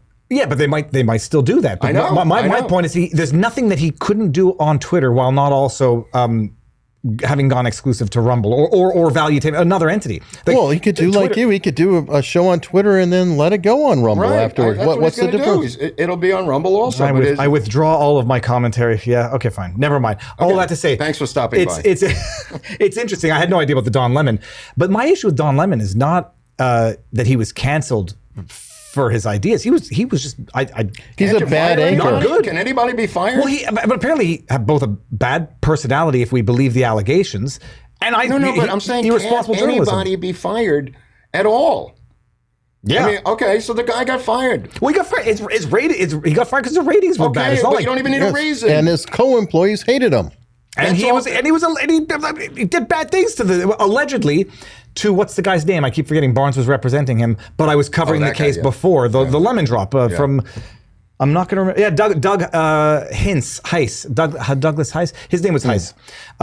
Well, I urge you to watch our episode on Tucker Carlson's father that we just did last week. Okay, absolutely, Dick because Carlson. he's got a history that I had no idea about. Thank you. That's why we do this show. I only know it roughly because I didn't. Yeah. But amazing.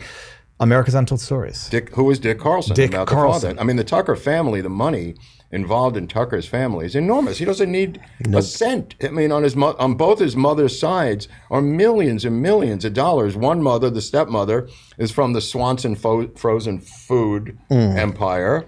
And I grew up on Swanson TV dinners. We all did. The Salisbury steak with the potatoes. Go on. And the butter that melted. What was the greens? The green was always green something. beans. Oh my God, they were so delicious. And I would eat like 3 of them. Come on. And my parents would say like, "Why are you eating 3? You pig?" What about the apple pie? I ate the apple pie too. It was delicious. So wait, whoa! You ate a bunch of green beans and didn't grow? No, I do. Anyway, you don't see my father or my mother. Like his biological mother goes all the way back to the cattle king of California. His great grandfather owned more cattle than any man in America. The cattle king. This is before In the 19th he was the tiger king of the 1900s. He was the cattle king of the 19th century. His cattle spread over 4 states. That's how many cattle he had.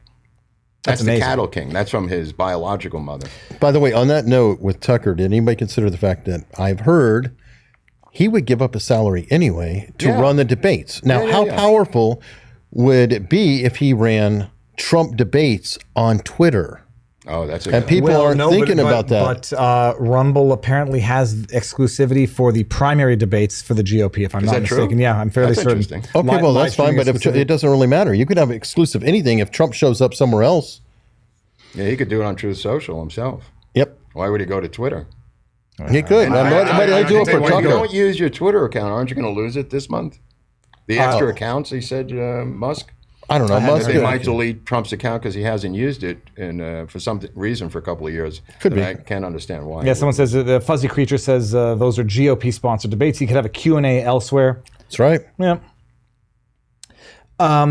Anyway, Dick Carlson, his father, ran something called Voice of America. He ran USAID. I didn't know any of this all before. these CIA operations. He ran Radio Marti, which was a propaganda movement to blast propaganda into Cuba during the Cold War. Just a long history. Is that still going, or when did it stop? No, I don't know if it ever stopped, to be honest with you. Yeah. Well, Voice of America is still running. Yeah, Voice of America. I know Voice of America. yeah. I don't watch it all the time. But let me ask you this then. I mean, between the both of you, your assessments of Tucker Carlson, deep state asset or Voice of the People? He applied for a job at the CIA, as did Anderson Cooper. I mean, the media, CIA media influence can be seen in an episode we did called CIA and the Media. Speaking of which, Schellenberger. What's that? Schellenberger is another one. Michael Schellenberger was another one. Yep. Yeah, there's a lot of, they like to work in families. That's a big deal, to work in a family. There's some trust in the father-son. Yeah, trust or blackmail. Right.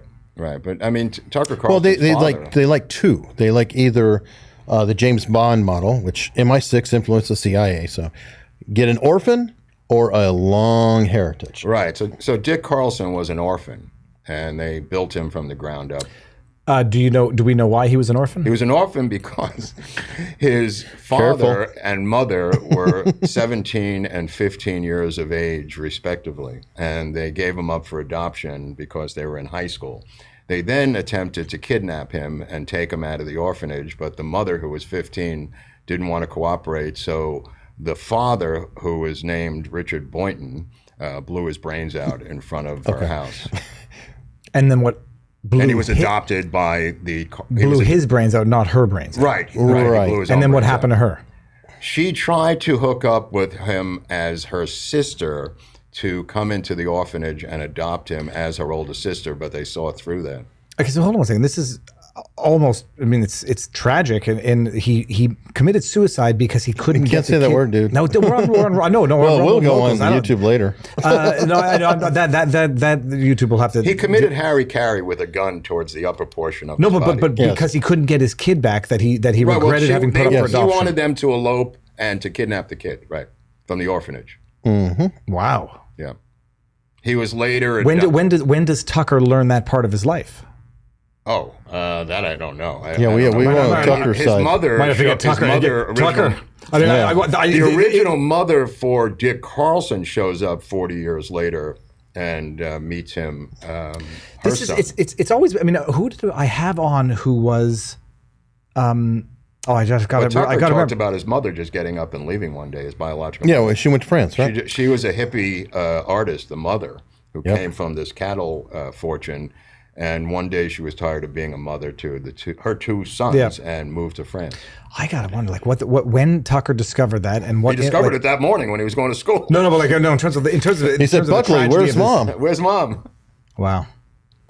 Okay, so interesting. So now, what are you making of the Tucker Twitter alliance? I think it's a match made in heaven. I think it's kind of indefensible. I mean, he could go on, put on the actual original show, pay his original writers to put on the same exact show that he put on every single night, and have 8 million times the audience. I don't see the downside for him doing this. Except for the new CEO, which does throw that was recent. question. Yeah, that throws it into question. But the model is 1 billion times better than the cable Fox model, which only a few people got to see, right? Yep. I mean, they didn't even show that for days. They would show excerpts on YouTube. But you never saw the full episode, really. No, and he even talked about it too, how much it sucked. Right, Remember the leak suck. footage with Media Matters, which, by the way, tells you who Fox is. Who are they leaking it to? Media Matters. Come on, that tells you exactly what they're about. I'm just trying to look up a question that I can ask intelligently. You're familiar with Media Matters? Yeah, David Brock. Okay, so you got to explain this to the world because I can do a short one. Well, you're going to do the short one. Is You're that going to David from? Where does David from? No, Brock. David Brock. Oh, David Brock. So, but like, I am newly awakened enough that I remember back in the day, people would say Media Matters, and I would hear people complain about it and say like, you can't trust that. And I was like, well, they're fact checkers. Well, they're watchdogs. Why not? I remember what it felt like. Southern Poverty Law Center. How about the ACLU? How about the ADL? I could go on and on, David. I could be here all night. I know. Well, I know a lot of letters. Let's start with Media Matters and David Brock because everybody talks about David Brock like he's some form of Satan incarnate. David Brock was David Brock is a rarity. He was a right-wing hatchet man like Lee Atwater. Who then got co-opted by the Clintons and moved over and created Media Matters to work with the Clintons. He's like the reverse of David Horowitz. That's right. Well, creates Media Matters, which was it Fox dedicated from day one, or was it? No. No. It's just It's named as if it's a neutral source to watchdog the media, but they're a completely left-wing fringe organization. It's like Snopes. Well, no, but now it's described as a left-wing watchdog, but now it's described as like almost focusing exclusively on Fox, but that's dating back to 2010. Like how old is who's Media the Matters? biggest network? Well, it's Fox. The Media Matters. When was Media Matters founded? So we're talking Bill Clinton. So 90s, 98, 99. And how long has Fox been around for? I've only really... 96, I think.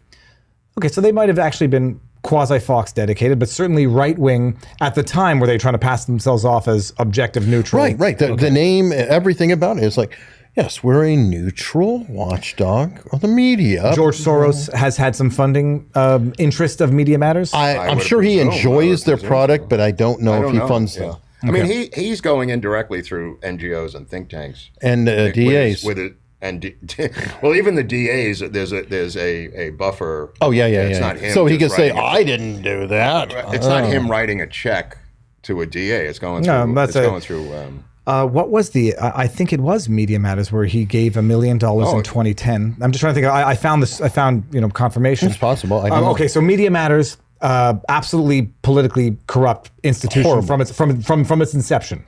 Yes. David Brock is dirty dude. Let's. ADL is an interesting one. Okay, now ADL was the one that was started to defend.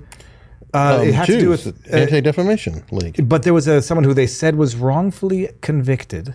What's the history of the ADL? It's the Anti-Defamation League. It was designed to support and help Jews in their predicaments with the law. And support free speech, because And so- ADL and would the free support speech people like platform, Skokie. The Nazis, they supported the neo-Nazi protest. The ADL supported the Nazis in Skokie, Illinois. That's how open-minded they forget were. when we I talked wouldn't even about- support the Nazis in Skokie. Well, it was the neo-Nazis' right to protest in Skokie, New York, which was an area that no, was... Skokie, Illinois. Skokie, Illinois, sorry. Chicago which, suburb. which was an area where there, for whatever the reason, had been a lot of Holocaust survivors who had relocated to, which is why the neo-Nazi group took that place's interest. ADL defended them. Yeah, and right. now you got the ADL claiming that misgendering a person is a big no-no. Well, they're just still a left wing. Well, it's about Offshoot their anyway. donors. Like you pointed out, everything's about the donors. You bend to the donors, as Rich Barris and Robert have pointed out. The donors own whoever they donate to. And, whether it's the ACLU donors or the ADL donors or the Southern Poverty Law Center donors, they dictate the policy. And I think the first time I ever realized it was with the Sierra Club. Going all the way back to the Sierra Spotted Club. owls. Yeah, I just thought they were for, seals and otters, and all of a sudden they became politicized. And now... Greenpeace, because well, remember, he Greenpeace broke out of the away chute and he was, talked about what that. What is the old person's AARP? Oh, ARP? Yeah. That group is thoroughly politicized now. Sure. What Any what group is not, that's going to get funding is. Yeah. Well, It's a dark day this Friday. we'll start with something funny. What is what's next? What do you guys have on the what is it called? Up the pike? What do you have next? Very coming up? easy. Somehow today on Freeform Friday, we have special guest Viva Frei. Oh, yeah, you're going to be a guest on our show later today. Of course. I don't know where You're it's gonna sit in recorded. this. We're just going to switch seats. And I may have semi-double. Well, I've got another. Not another. I've double booked myself because. Oh my God, I was about to make an announcement that I don't think has been made yet. Stay tuned, everybody. There's a big announcement coming out of Canada. You following what's going on in Canada? No. No, I don't. What's going on? Well, there let's see. trouble? Is there some trouble? Where do we? China took over completely? Something with the moose? The No, well, Canadian we've Mounties? got our online streaming, which is now being governed by the CRTC. We've got another. Guided by the CCP? Well, indirectly, we're getting there. Isn't Canada merely the canary in the coal mine, in your humble opinion? I would never have. I think it's even worse than that. The canary in the coal mine means like you're going to learn from the canary that drops dead and change course. I think it's the. I don't want to say like the first domino in the series of dominoes, but that sort of seems like what it is. Let's see what we can do up in Canada. You got the Bank of Canada now running a poll. They're consulting the public on CB, Central Bank Digital Currency, CBDC. Canada seems to be like, let's test what we can get away with on a population, so that it then becomes the new standard for what America, Makes what sense. California, They're what New York can polite. do. They follow rules. They seem They're to follow very. rules. Oh, and they're informed by a When you went in the underground tunnel to get out, when you were with Harriet Tubman coming south from the north, the reverse of the Underground Railroad, did you take your relatives or did you leave them behind? The funny thing is, two of my siblings are actually American citizens now. They were born in Canada, they moved, and they're American. The two others who are up in Toronto don't want to, can't leave. It's not so bad type thing. Although I say it's not so bad. There were Jews in Berlin who said that up until 1939, 1940. This is the. And again, I've given up on caring whether or not people find this analogy offensive. It's too late. I have a Hungarian neighbor in Canada, in Montreal, who said once upon a time to me, David, don't compare it to communism. It's not communism. And then like 9 months later, it's like, okay, David, you can compare now. And because he said so. Because he said, no, this guy Right. said, He's the I've lived through, it was Hungary. And he's like, I've lived through it, and he's older than me. He's like, this is not so bad. I swear to you, it was only after there were like separation issues among family members where he's like, okay, now it's bad. You can make comparison. I don't know how he just Well, turned, at least we got he turned Russian. permission. But so my grandmother, her family was from Russia, left during the pogroms. My grandfather, sweet merciful goodness, Louis Freiheiter, he was the only one of the 25 that left Poland. And my dad's like, he says they all thought it would get better. And he was the one who was rebellious. They were all religious Jews, and he says, I'm leaving, and this is, and now I understand it. I can understand how some said, it's not so bad, it's not so bad, it's not so bad. Oh, look at that. Now I can't even find the news that's coming out of America because VPNs are illegal in Canada. And Is that true? Not yet, not yet. Oh, Okay, sure. all right. But what they're saying is, now that the They are in Canadian, China. well, they're Canadian radio telecommunication, whatever it is, the federal body that regulates radio and television is now going to regulate the internet. Going to impose Canadian content requirements. What could go wrong there? And worse than that, the law's passed. Now the Minister of Heritage, Pablo Rodriguez, who from what people have told me, used to play for the Yankees. No, he was. From what people told me, I think he was born in Canada. Not that His changed. name is Pablo Rodriguez? His name is Pablo Rodriguez. His name is Pablo Rodriguez. He is now going to issue a directive to the federal body, the CRTC, to define their own competence. Well, what's going to be their jurisdiction? It's like Chevron, which might get overturned in the States, on steroids in Canada. The law is ambiguous. We don't know who it applies to. Governing body, determine your own authority. What's going to happen? We're going to downgrade, upgrade Canadian content. What's Canadian content? CBC can cover the Trump rape trial, and that'll be Canadian content because the CBC does it. Rebel News can cover Chinese infiltration into the Liberal government. That'll be not Canadian content because it involves China. So it's nuts. Did you hear the interview I did with Michael Tracy, by the way? Oh! I heard enough of that. Okay. Everybody, Mike Tracy was on the channel. He's one of the, I guess he's a lefty. I mean, definitely lefty. And I got a little taken aback when I saw some of his tweets going after RFK. On stupid things. His voice sounds like nails on a chalkboard. It's like, okay, that's actual medical shaming. That's not like He said he had fried vocal cords. Well, that might have been a diagnosis. But he said it's like listening to his voice is like listening to. Imagine saying like, I'm just trying to think of. Imagine saying like listening to Stephen Hawking's talk it gives me a headache. I mean, you would be mocked into oblivion for making fun of a medical condition, and I didn't understand it. Well, it's ableist. I mean, it's but ableist in the real sense, not in the weaponized. in the real sense. In the real sense. So I heard that interview and it went off the rails. What do you think happens? I have no idea. I was perfectly calm. I didn't really. He just got crazier and crazier. With his answers, he was just getting exasperated. It was almost like I was deprogramming a Manchurian candidate. There was a thing we used to do in New York. Reverend Moon used to send out his followers to sell flowers on the West Side Highway. And if you wanted to fuck with them, you could just go, money for father, money for father, money for father. And they'd have a meltdown because it somehow broke through the brainwashing. And they'd just start going, And that's what I felt like was happening with Michael Tracy. I asked him these legitimate questions about the Ukraine war. He said, there's no end in sight. It's never going to end. And I said, well, they're going to run out of people. And he said, no, they're not. There's plenty of people. I said, well, it's an 8-to-1 ratio that they're dying against the Russian army. And he's going, where did you hear that? I mean, every single that was the Pentagon leaks. That was one of the elements. I said it was leaked by the guy in the Pentagon. That wasn't a legitimate leaker. No, but not just that. Like they're going to say, that's Russian disinformation but even still, even if it's 2-to-1 in favor of Ukraine, like Russia has won every war in its history by losing more people and just fighting the war of attrition. They're killing them at an 8-to-1 ratio. I mean, it's not even close. They're now bringing in, they're kidnapping teenagers and old men in Ukraine. And they've got a lot of Polish and mercenary forces, including RFK's son, who he's apparently proud of for becoming a machine gunner and killing Russian soldiers. Hold on one second. Okay. Say what you just said again slowly. I have to keep repeating myself? What are you, retarded? We said he was proud of his son going over as a RFK Jr. No, yes. The one we're talking about, the guy we talked about earlier in the show. RFK Jr.'s son currently is a machine gunner in Ukraine? He came back and he said, I went over there and I became a machine gunner, machine gunning Russian soldiers to death. And he said, I'm proud of him. That's an odd thing to say. It is. What the hell is... I'm sorry, calm down. I had lefty family members. They were peace-loving, anti-vaccine people to a flaw back then. Like we're talking about like not liking the vaccines that were, I guess, had at least a decade of proven non-toxicity. That was the left. When the hell did the left go from anti-government, anti-big pharma, anti-war to pro-big government, pro-big pharma, and pro-war? It's nothing but being pro-war. When they deposited their checks. Well, I don't know about that, but I mean, if you watch enough cable news, I believe there's some sort of MK Ultra programming going on and subliminal programming. Okay, now people are going to say you're crazy, Robert. Crazy, you call me names, I'm calling you. That MK Ultra existed. But stop. Say it slowly. Tell the world about MK Ultra.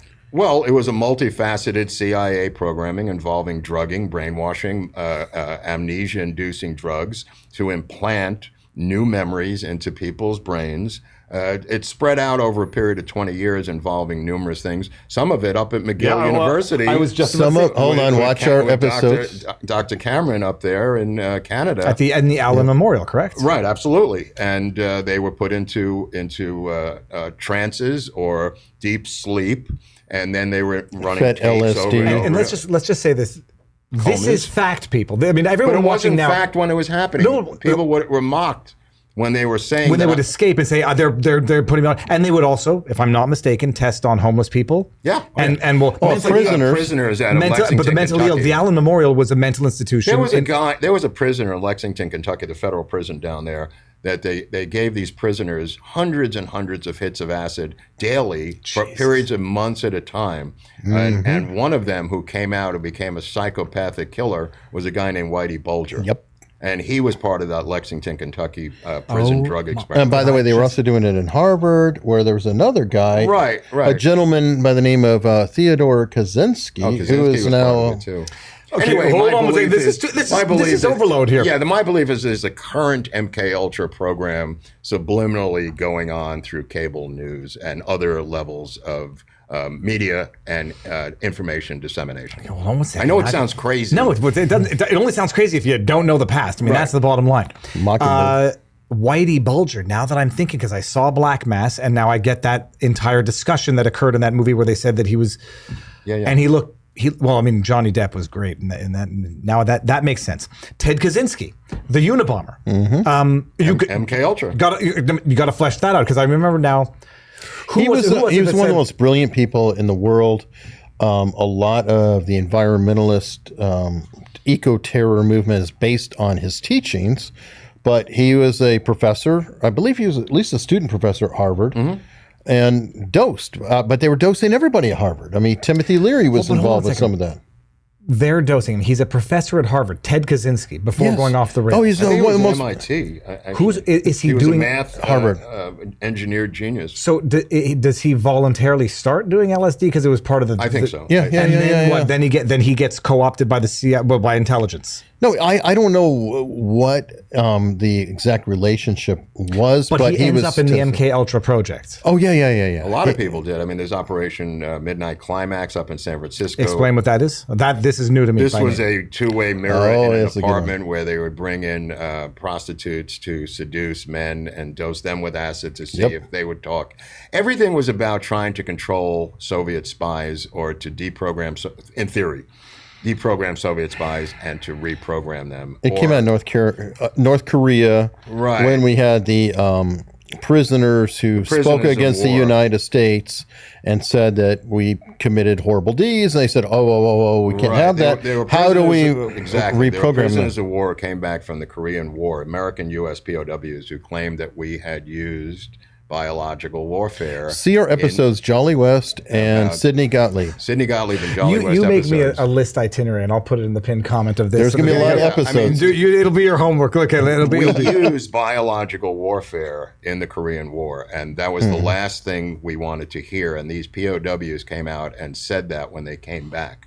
We used it because we had captured the genius of the Japanese medical science named Ishii. Yep. He was their biological warfare chief. Sure, we Ishii. brought him back to the United States, and Ishii demonstrated. Well, he was kept out of the States. He was kept out of the States because Paperclip, we brought him in. We kept him over because we couldn't bring him in. Ishii was one of the Japanese doctors who would do the experiment, the testing, the human testing that they were doing Manchuria, by the way. Right. Okay. They were using biological warfare, the Japanese, and the head of that program was a doctor named Ishii. Yeah. So Ishii demanded that we give him immunity plus his entire staff so that he would turn over the secrets to his biological warfare program, which is the deal Operation we made with Paperclip. Ishii. Which is Operation Paperclip, which is getting Nazi doctors out of Germany. MK Ultra falls under Paperclip.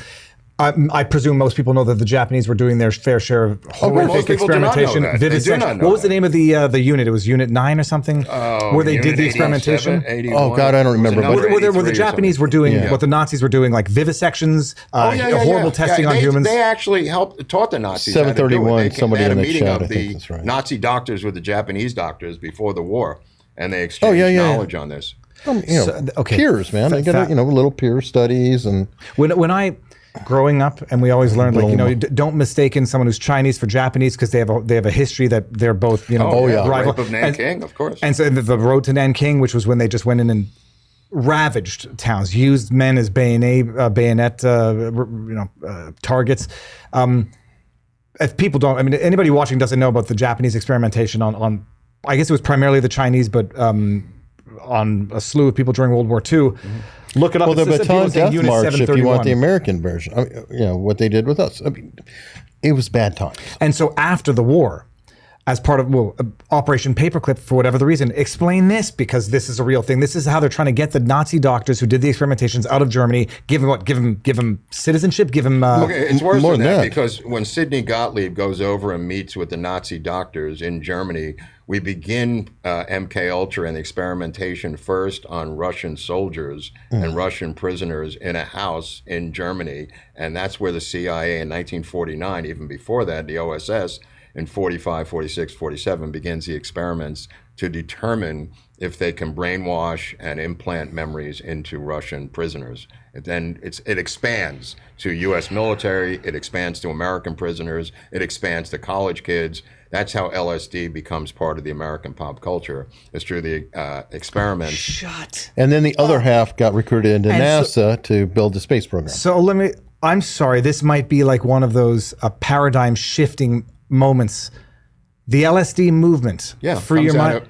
CIA infiltrating the young generation. Right. Haight-Ashbury in a clinic they created up in San Francisco. Where Charles Manson hung out. Also at a Stanford University, where, Ken Kesey and all these different guys are subjects in the experiments, offered LSD, which they take as part of the government experiments on their brains. Remember Charlie Manson as part of that? Manson's part of it if you read Operation Chaos. I'm not joking. Do you see the goosebumps on my arms? Oh my God. It's a bizarre reaction. All right, by the way, Operation Paperclip, part 1 and 2 on America's Untold Stories. Oh, yeah. And we don't really cover Ishii in that. We're really focused on the German Kurt Blom version of especially. Operation Paperclip.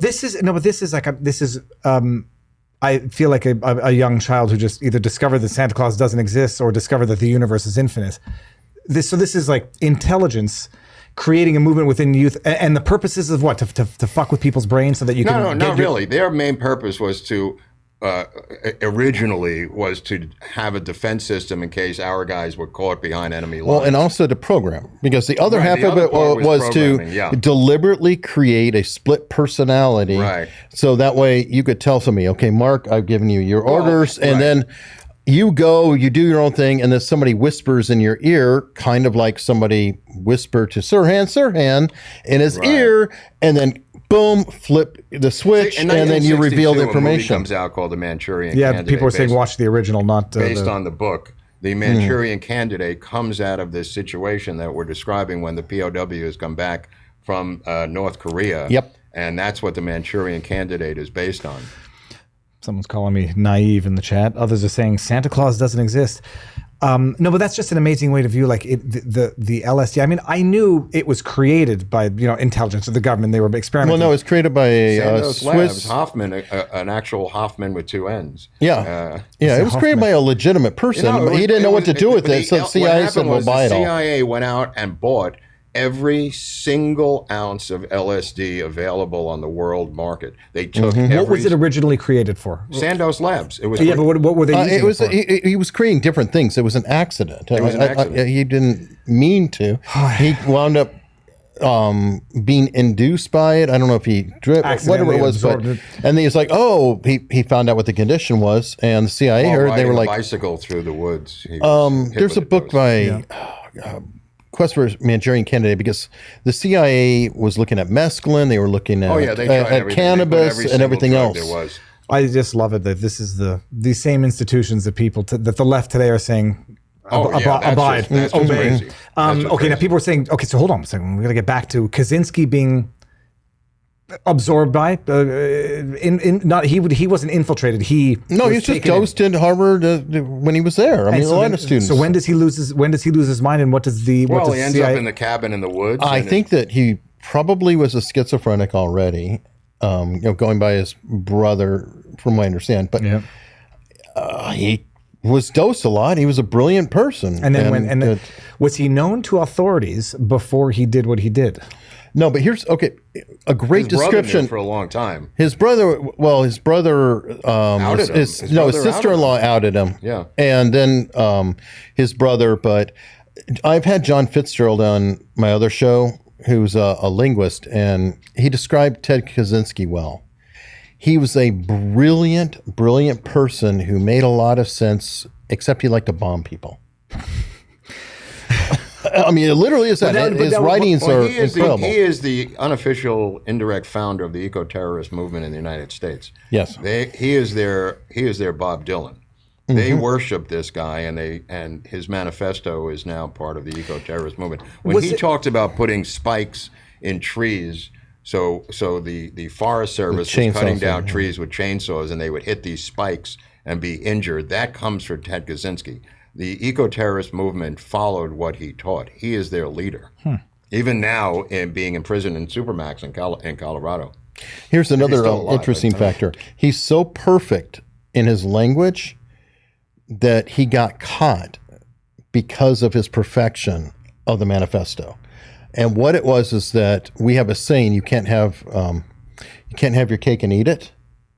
He wrote in the manifesto, "You can't eat your cake and have it." It turns out that the original statement is what he said, but he was so precise that it was antiquated and it didn't make sense, and it matched another letter that he wrote in. Keep in mind, this was printed full page after page by the FBI. In the New York Times. And online. And I remember, it's the first online No, it's the first online document. Right, but I'm saying the New York effing Times printed this on hard copy and was in the paper. I remember buying it in New York to read the manifesto in the New York Times. And today they will not even release a manifesto of a mass shooter unless it fits the narrative. Quite clear political reasons why one would be right. Well, No, that's why I'm bringing it up. But the whole, because the Oklahoma bombing, there was an idea that intelligence authorities were apprised of it. I don't know all of that. I hear rumblings, but I've never looked into it. I talked to Barnes, so I think he's looked into it. And now, so Kaczynski then dosed to schizophrenia, went into the woods and decided he's going to blow up a federal building. No, that's McVeigh. You're conflating two guys. Yeah. Sorry, hold on. Kaczynski liked to mail bombs to people. He was a mail bomber. Oh, God. Mail bomber. Okay, forget it. Okay, so scratch that. Someone in the chat said not Marilyn Manson. Speaking of conflating people, Charles Manson, also part of MKUltra. Oh, yeah. Yes. Oh, definitely, yeah. You read Tom O'Neill's book, Chaos. He goes into great detail in the documentation of Manson going into Haight-Ashbury Clinic. A lot of it starts in this free clinic in Haight-Ashbury. Okay, he goes in and then they say, hey, we've got someone here who might be good to... Right, actually true, because every time he gets arrested, he's bailed out by someone. And he's on parole. Weird. I mean, weird stuff. Like, no, I mean, we're talking like an arrest where the entire sheriff's department, helicopters, everybody went in, seized all the, and he was out the next morning. Yeah, it was just some spooky stuff. Him. He had deep contacts in the police department and obviously the feds. You know, he had a handler. Well, all right. And these are the institutions we are expected to trust today. Well, I have not, that's what I'm saying. I have not changed politically. You know, my fear and hatred of the CIA goes back to when I was on the other side. I'm still in the same boat as I was back then. These people have now switched over to their worship of the CIA letters and all kinds of things because of this guy's candidacy and support of war and everything else. I was marched against the Vietnam War and I'd march against the Ukrainian war. I don't see a difference in my political viewpoint coming from the 70s. It's exactly the same as it was then. Hey, let me throw something crazy out there. TikTok is actually not Chinese Communist Party run. It is actually CIA influenced, and they're exploiting it out of China. Come on, let me be smart. Let me just put things together in real time. I don't know. I'm going to let ByteDance and CCP program that's being run on these people. This TDS that seems to be influencing them is so beyond reality. It's so beyond logic. It's so beyond having a conversation that I can only understand it as an MKUltra program because it makes no sense. No, I can tell you, I've had. I mean, you could dislike a candidate. I mean, plenty of times. Well, I remember Bush. I mean, everybody hated Bush. It wasn't but it like wasn't this. At this level. Yeah, I wasn't remember like Bush this. was a Nazi. Bush was Hitler. He was a dummy. He was a monkey. But it he was never dumb. at the level of this. I mean, this is a whole new level where CIA, it's a whole new- CIA on both sides have now infiltrated the media and replaced Rush Limbaugh in some cases, and also Buck Sexton. I mean, there's people on the left and the right who boldly. Sean Hannity with his CIA pin. Hannity sits there every night with his CIA pin on. I mean. Anderson Cooper, Obama was funded and went to CIA his mother summer school and his Columbia University. It's an amazing thing where like the TDS has now caused people to say, I will forego justice. I'll forego the sanctity of the most sacred institution. Well, that's not normal. That's not normal. It's the whole line of it's all punch a Nazi logic. Yeah, it goes back to that. It's like if Hitler was alive, I want to Google this. When did punch a Nazi first take? I don't know. Like this is gonna be 2016. It started on the campuses. I remember on the West Coast, it started on the campuses. Maybe gosh darn! I just probably Popper. I think Popper might have been a big. Karl Popper is a big influence on that mentality. Punch a Nazi, good. It's okay to be white, bad. I mean, by the way, if you read the book on Fauci by RFK Jr., which is I recommend, I got through that. He talked about the creation of AIDS through poppers in the gay community, and there's study after study talking about amyl nitrite as a breakdown of your immune system and the cause of AIDS itself. Elaborate this. I do remember this from the book. I remember also not knowing what poppers were until I read the book. Okay, so listen to the book. Steve Gibb would know what poppers are, and many of us would know. It's an amyl nitrate that some brand names like Rush, you'd inhale it and it would open up the sphincter muscle of your anus to allow penetration easier. And it was so prevalent in the gay community that full-page ads were taken out in the gay press, and the full-page ads were paid for by the pharmaceutical industry, who owned the patent for poppers, which was Welcome Burroughs. They were taking out full-page ads encouraging the gay community to use more poppers in clubs and in their sex life, even though they knew that it caused immense damage to the immune system. For reference, didn't he use it in The Doors? Jim Morrison, I think he was doing poppers in The Doors. Everybody was. I'm just thinking, I'm asking why my doctor who did my rubber band ligation hemorrhoid surgery did not give me poppers, because whatever they did has traumatized me to actually contemplating that procedure ever again for the rest of my life. It was so prevalent, is what I'm saying, that the first 100 victims of AIDS, 100% of them were using poppers. Was it illegal? You read the book, so was it a legal recreation drug? Yes, or it was in head shops. Okay. Absolutely. I think it's still legal. I don't know if it's illegal now. I don't know, but I would presume it's a regulated substance. Was controlled by Welcome Burroughs, the pharmaceutical giant, and then they boxed out any letters that would come into the gay media explaining this. They would box those letters out, not print them. They would not print articles about this. It was so evil, so dark. Fauci was the one running this thing. No, I know. And now, like someone said in the chat, you're going to break my brain. But just compare Fauci that to the entire AIDS program.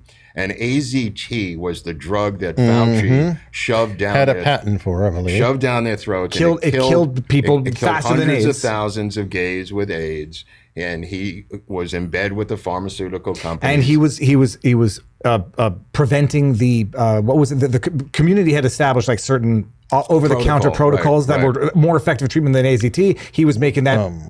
What happened? No, I was going to say the McConaughey movie's all about that. When Dallas Club was going against Fauci, and it kind of ties that. And making, I don't want to say illegal, but making for crimes against humanity, it would be for AIDS, not even before it got to COVID. The amount of people that he killed through these programs is delineated in RFK's book, which I strongly recommend at least. The real Anthony Fauci. I have it on Audible. I mean, absolutely riveting. No defamation suit, by the way. There's millions of footnotes and links to YouTube. I mean, it's an insane work. If you imagine Nina Jankowicz is suing Fox News for defamation because they called her the disinformation czar or whatever, the Ministry of Truth, and Fauci, I don't even know that he ever threatened suit against RFK Jr. I guess it's a policy of ignore. Because that's the discovery in that trial would be enormous. Well, it would be ignore because true, not ignore because false, and it'll go away. But this is right. What happens is by accident and slightly intentionally, is the funding gets controlled at NIH, and he decides who he's going to fund and who he's not going to fund. And from there starts the havoc that we have today in the 80s. And in the book, he delineates clearly, RFK Jr., how Fauci becomes the Pope of medical funding, and that allows him to decide who's getting money and who's not getting money. I'm going to lighten up the discussion for 1 second and say, does it look ridiculous? I'm trying to cross my short legs here. Does this look ridiculous? I'm trying a new pose. To me? Yeah, no, does it look ridiculous? fine. And also, I just wanted to give an excuse to show. Check this out. Murph's Kicks sent me Murphs_Kicks on Instagram. He sent me a new pair of shoes, and they're just beautiful. Oh, and my socks. PragerU socks. Murph, thank you. But no, do I look like an idiot when I try to sit like this? Because I don't. You I look don't, like a normal person. This does not look normal. This To you? yeah, it does not feel normal. Okay. Feet go back feel down. better that way? I feel a little better this All way. right. Well, you know what? Sit whatever way you want. Hold on, let me sit straight back. Are we back to the homosexual part of the show? No, I don't know what he's talking about. It's his show. I'm going here on locals. Okay, Someone go, we posted a gotta meme, go. which is AI. It says, me, can I be proud to be white? My AI, I don't think it's productive to be proud of something you have no control over. It's better to focus on things you have accomplished or worked hard for. Me, can I be proud to be black? Answer from AI, absolutely being proud of your ethnicity, culture, and heritage can be a positive thing. It is important to celebrate and embrace your identity. And who put that up there? Yep. That's from Bill Brown, and Bill Brown is a trusted member of the community. Bill Brown has a hog. Bill, how big is it, Bill? It's like, it'll be like 500 or 600 pounds. It's a six. Yeah, You got to be careful with your references, by the way, because I've heard the term hog used in another way, and everybody could check out LBJ. Oh yeah, check out the LBJ. I know how the other word of because hog you is get the used. jumbo reference with LBJ, and so careful on the hogs. Here, check it. He says 500 plus pounds. That's his hog right there. It's called Templeton. It's a God. big ass. I love that thing. Is that Glock kosher, the hog? I don't know. That was What my is it joke. with you Like, and does it ugly go from a pet to creatures? dinner at some point? Like it's a total what is it? Harmonious? No, harmonious relationship. Oh my gosh, my mind is blown. Now the RFK, real Anthony Fauci, blew my mind as well because when you see the parallels between suppressing the not therapeutics, but what's the word I'm looking for? Generics, like the drugs that were already available, and then you understand what happened to hydroxychloroquine, the other one there, the ivermectin.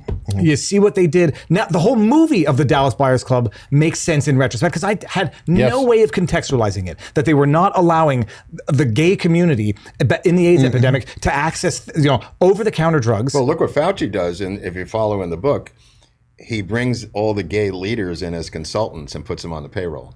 The leaders of the gay community. Brilliant. Brilliant.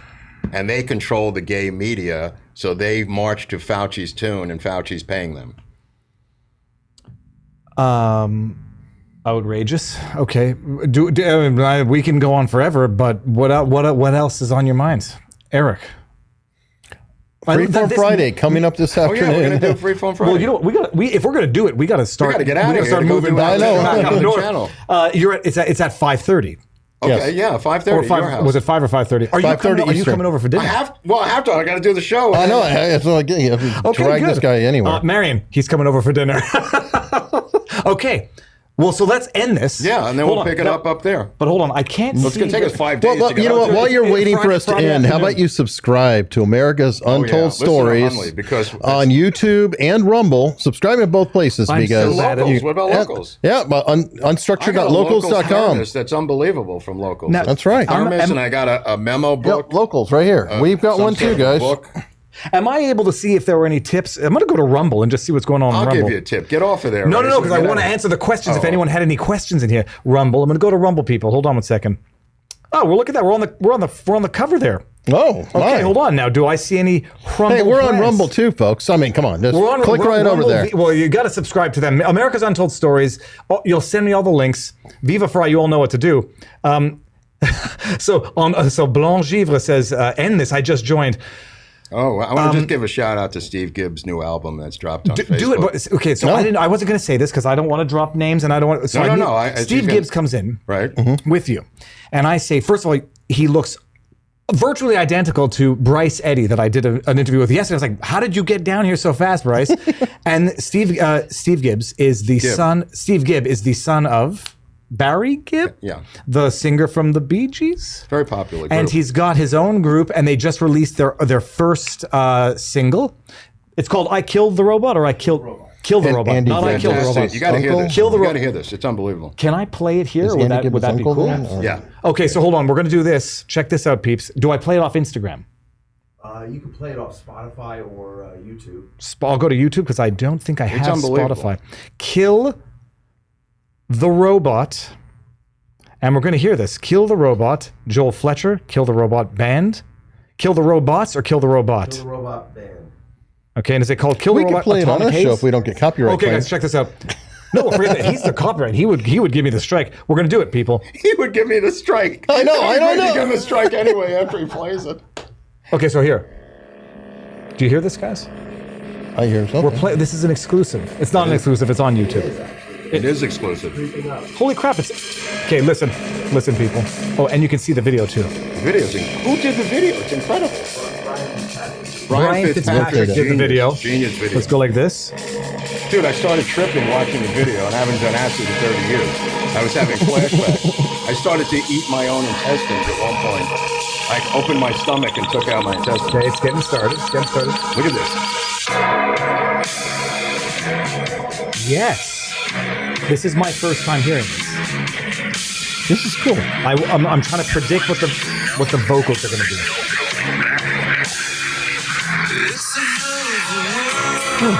Okay. This is Pink Floydish. This is. Yeah. Makes me think of The Crow a little bit. In that. All right, people. Yeah. That's it. And the video is tadpoles. So is that a penis or is that tadpoles? Hold on. It's tadpoles or it's sperm. It might be sperm. It looks like sperm to me. I wouldn't know. But. I was going to say my wife was going to be happy with the tadpoles, but not so much with the sperm. Okay, so, Kill the Robot, and the song is called Atomic Haze. Atomic Haze.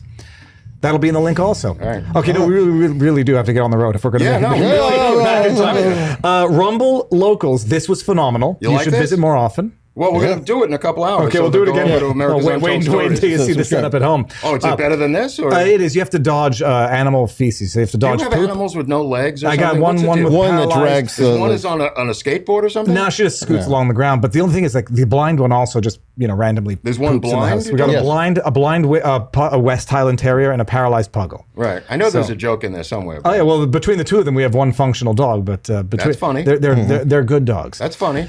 We're ending this. Thank you all. This has been phenomenal. So America's Untold Stories, Eric Hundley, Mark Robert. You know what to do. The links will be in there. Rumble, Locals. I'll come back to Locals later. I'll start something up live. So go enjoy the night. Thank you. Everybody. Thank you. Thank you.